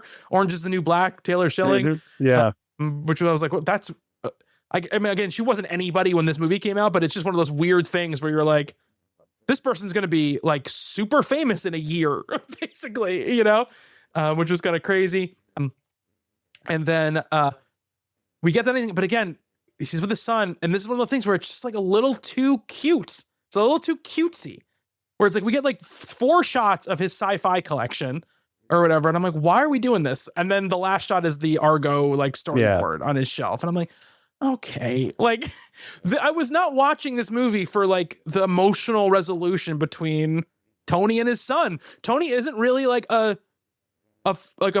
person, right? Like a full character in this movie, right? He has a function and a job, but I'm not like invested in like his domestic life basically. No, and they're separated, but they're not divorced or anything. Yeah. And it's almost feel like, you know, you mentioned it's Taylor Schilling. Maybe there was a scene that got cut out earlier on that kind of just shows some marital conflict going on there. But like I thought he was estranged from his son just because he's working. You know, he has a very important job. So I don't know. He kind of just said like, we're taking a break. That's what he said, right? She's living in Virginia or whatever, you know? So the idea was they were not divorced or whatever. They just were taking a little bit of a separation. And you get the sense from that last scene, right? That it was always because of him, right? It wasn't because she wanted them to be separate. It was because he was making it be so or whatever. But yeah, it's just part of like, I could have done with like the ending, which is the Cranston and Affleck scene being the last scene of the movie. And I think it would be fine. And I like there's like a Jimmy Carter, like actual like voiceover or whatever, like underneath the credits, which I thought was kind of interesting. Again, I don't need it. I gotta mention, I watched this on Amazon Prime, and you know, with Prime, you can pause the movie and it shows you like the actors, the names of the actors, the X-ray. Yeah. So for this movie, it was like a little out of sync, but like every time I hit pause, it was like Ayatollah Khomeini as himself and Ben Affleck as Tony Mendez. It's like, wow, that's had no idea those two were in a movie together. Known actor, the Ayatollah Khomeini. I would say this movie did not do the thing right where it cast an actor as a really famous world figure, right? It didn't. No. There's we hear from Jimmy Carter, we hear from the Ayatollah in this movie, but it's just it's archival stuff, and I really like that choice. Even like, you know, Ted Koppel, Dan Rather, whoever the news reporters are, we don't get like an actor doing that. There's almost no way to do that well. So I think there's not. But a lot of movies would just do that. You know, a lot of movies would do that. Ted Koppel wig be fun, but get Daryl Hammond in there playing. Sure. Ted Koppel. Oh yeah. So that's Argo. That's Argo, our best picture winner for that year. Like I said before, again, Affleck is taking this trajectory. Well liked but underseen first movie. Well liked and more seen second movie. I don't know if I'd hit with his second movie. And I mean, this movie is a big ass hit, right? Prestige pick, best picture winner, sure. Opens to $20 million, ends up making $136 million domestically, $232 worldwide, you know, loved by critics, wins the best picture Oscar. So I don't know that I want to go back a little bit because you said this movie has kind of gotten worse for you in some sense. Is it just kind of the stuff we've talked about already, or I think what's your gripe with Argo? Affleck's performance for me really stood out for me this time around. Those sort of, I think, a little bit, like I said, too cutesy and too screenwritery sort of construction moments in the movie. You know, I think while it has really good lines, I think seeing it this time, some of the banter didn't hit as strong for me as the first time I saw it. I was like, oh, this Hollywood stuff is hilarious, you know? And then this time I was like, not as taken by it. Right. I was kind of like, it felt just a little bit too like, we got jokes to throw at each other. Like that it just stood out a little bit more to me. I was like, I can appreciate this is a clever line. It's a well-written line, but I just, for whatever reason, it didn't sing for me the way it did the first time. Interesting, because I remember the first time having kind of that reaction to it. Like I enjoyed I read the Iran stuff, and the Hollywood stuff I thought was a little on the nose and a little bit, you know, just Hollywood doing its Hollywood thing where it's making fun of itself in a very gentle sort of way. And I still think that, you know, it's certainly not a self-lacerating take on what the movie business is.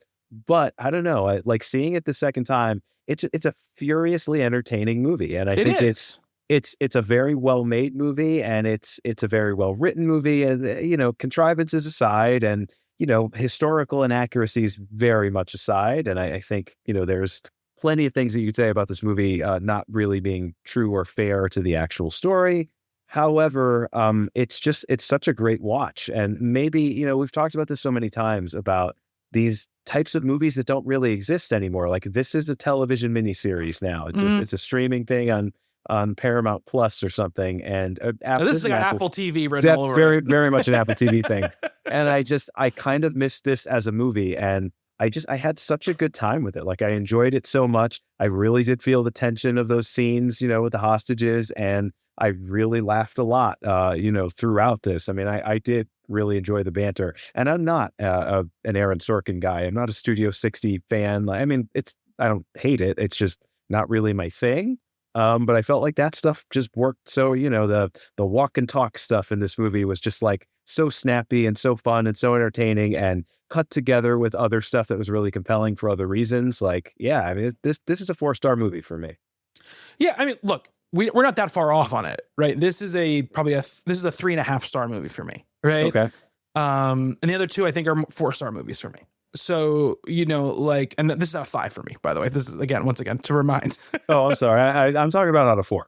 Oh, that's crazy. But never 3.5. It's like a 7 out of 10. Really, Roger Ebert gave it 4 stars too.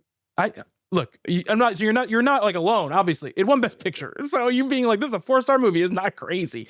But for me, this is what I think it's the best directed, like from a filmmaking perspective, as far as his ambition and what he's trying to do. Like, and like we talked about throughout this conversation, the really big swings he takes and he's showing a lot of growth here. Cool choices he's making. And yes. He's made 2 good movies at this point, and now he's really, I think he's taken a step even further. I just think, again, movies judged on what they're trying to do inside of itself, right? I feel like it's a little less successful to me than the other two. Still, a 3.5-star movie is a movie I would watch 10 times. So this is not like again, saying this movie is bad. It's not bad at all. I think I think as evidence for what I've said about it, I think it's really, really good. But like I said, this trajectory has gone up. He's taken the steps. The next one is gonna keep going up, right, Nick? It's a great book. Next week is What Could Possibly Go Wrong? Next time is Live by Night, which is the only one of his movies I have not seen. So I'm kind of... Yeah, now I'm completely in uncharted territory. I haven't seen either of these two, so it should be interesting. I feel like Air is going to be like we're going to like Air more, judging by the reaction to Live by Night, like in comparison. But I'm excited to watch it. I want to, I mean, I'm sure it's not going to happen, but we've talked about this before. Like, I want to champion underdog movies sometimes. Like, I still haven't seen Megalopolis as of the recording of the show, but I want to watch that movie and think it's brilliant and tell everybody I know it's brilliant, and they could be like, "You're crazy, you're an asshole." And it's the Southland Tales of its day. I love Southland Tales. I love Southland Tales though. That's just cool. I'm glad we agree on that one. Yeah. But I don't know. Is there a possibility that Live by Night is an unheralded classic from this great director, the director of Argo and The Town and Gone Baby Gone? It could be. The thing is, I don't think that Live by Night is an underdog movie. I just think it's a movie that came out and people didn't like. You know what I mean? Like, that's just what it is. It's not like a Megalopolis where, he sold his winery to make like the last movie of his life or whatever, that's a whole other vibe, Again, I don't know. When I think of the movies you're talking about, I think of movies like Megalopolis, Southland Tales, Babylon is another one I think of in this sort of vein that you're talking about. I still need to see Babylon. I will bet I would love Babylon. Listen, man, I watched Babylon the first time and I was like, fuck this movie. And then I couldn't stop thinking about it. And I watched it again and I was like, yeah, this thing is a little too long and it's too up its own butt in certain places. But in other ways, it's genius. And I was like, I would love to see so many more people just take this kind of swing, with movies. See, I'm not sure Live by Night is that. That's what I mean. I don't feel like it's like, well, can you believe that Ben Affleck made a noir movie based on a popular book? It's like, that doesn't sing to me. This ambition is just out of control, So, in fact, I mean, what I've heard about it is that it's strikingly unambitious in a lot of ways. So, but I do hear there's some really fantastic sequences. So that's what I'm kind of holding on to going into it for next time, is that I hear there's a couple sequences that are just really incredibly directed. So, well, I mean, Dennis Lehane too, his track record with movies, Gone Baby Gone, Mystic River, which is great. Shutter Island, which I don't like, but a lot of people really like. And what else? There's maybe one more. Is there other movies that Dennis? I mean, we'll probably talk about this next week when we talk about. Yeah, no, I'm just wondering, so he's 3 out of 4 at least. I mean, yeah, that depends how you feel about some of those movies. But, like I said, there's one of them I really don't like, but it's a well-regarded movie. So yeah, I don't know. Maybe this is better. I like everything than about Shutter Island, but the end of Shutter Island. Same here. Yeah, but the end is bad enough that it kind of ruins everything else. I mean, the end is just that type of ending that I think you and I both are kind of allergic to. I think that's really what it is. You know, it's that kind of twist that can really sour you on a movie, which I totally get. Like I felt that way so many times. It looks like Mystic River, Gone Baby Gone, Shutter Island, some movie called The Drop with that's a short Tom story, Hardy? which I've always wanted to see. Yeah, is that Tom Hardy? James Gandolfini and Tom Hardy? Yeah, it's one of James Gandolfini's last movies. What the hell? Yeah, it's a little crime drama thing, and I've heard it's very good. So that's another one that I think is. So we'll see. I mean, I have complicated thoughts about a lot of I think I have complicated feelings about Mystic River, but that's more in like a performance wise than a story wise thing. You know what I mean? There's some over the top stuff in Mystic River. I love the over the top stuff in Mystic River. I'm just saying that's just my personal vibe with it. I'm not nothing against the movie. Maybe one day we'll talk about Clint. And do those 7,000 movies that he directed. But next week, we're going to do Ben Affleck's adaptation of Dennis Lehane's novel, Live by Night. You can follow us on intrepidfilmographers.com. Subscribe to us on any of your podcasting platforms of choice. Please rate and review us. It really, really helps get the podcast out there. Let us know how you're feeling about it too. You know, you can comment, on intrepidfilmographers.com. Leave us comments, questions. We'd love to hear from you. But until then, thank you, Nick. Thank you, Bobby. Thank you to everybody who's listening. Until next time, be good to one another. Later.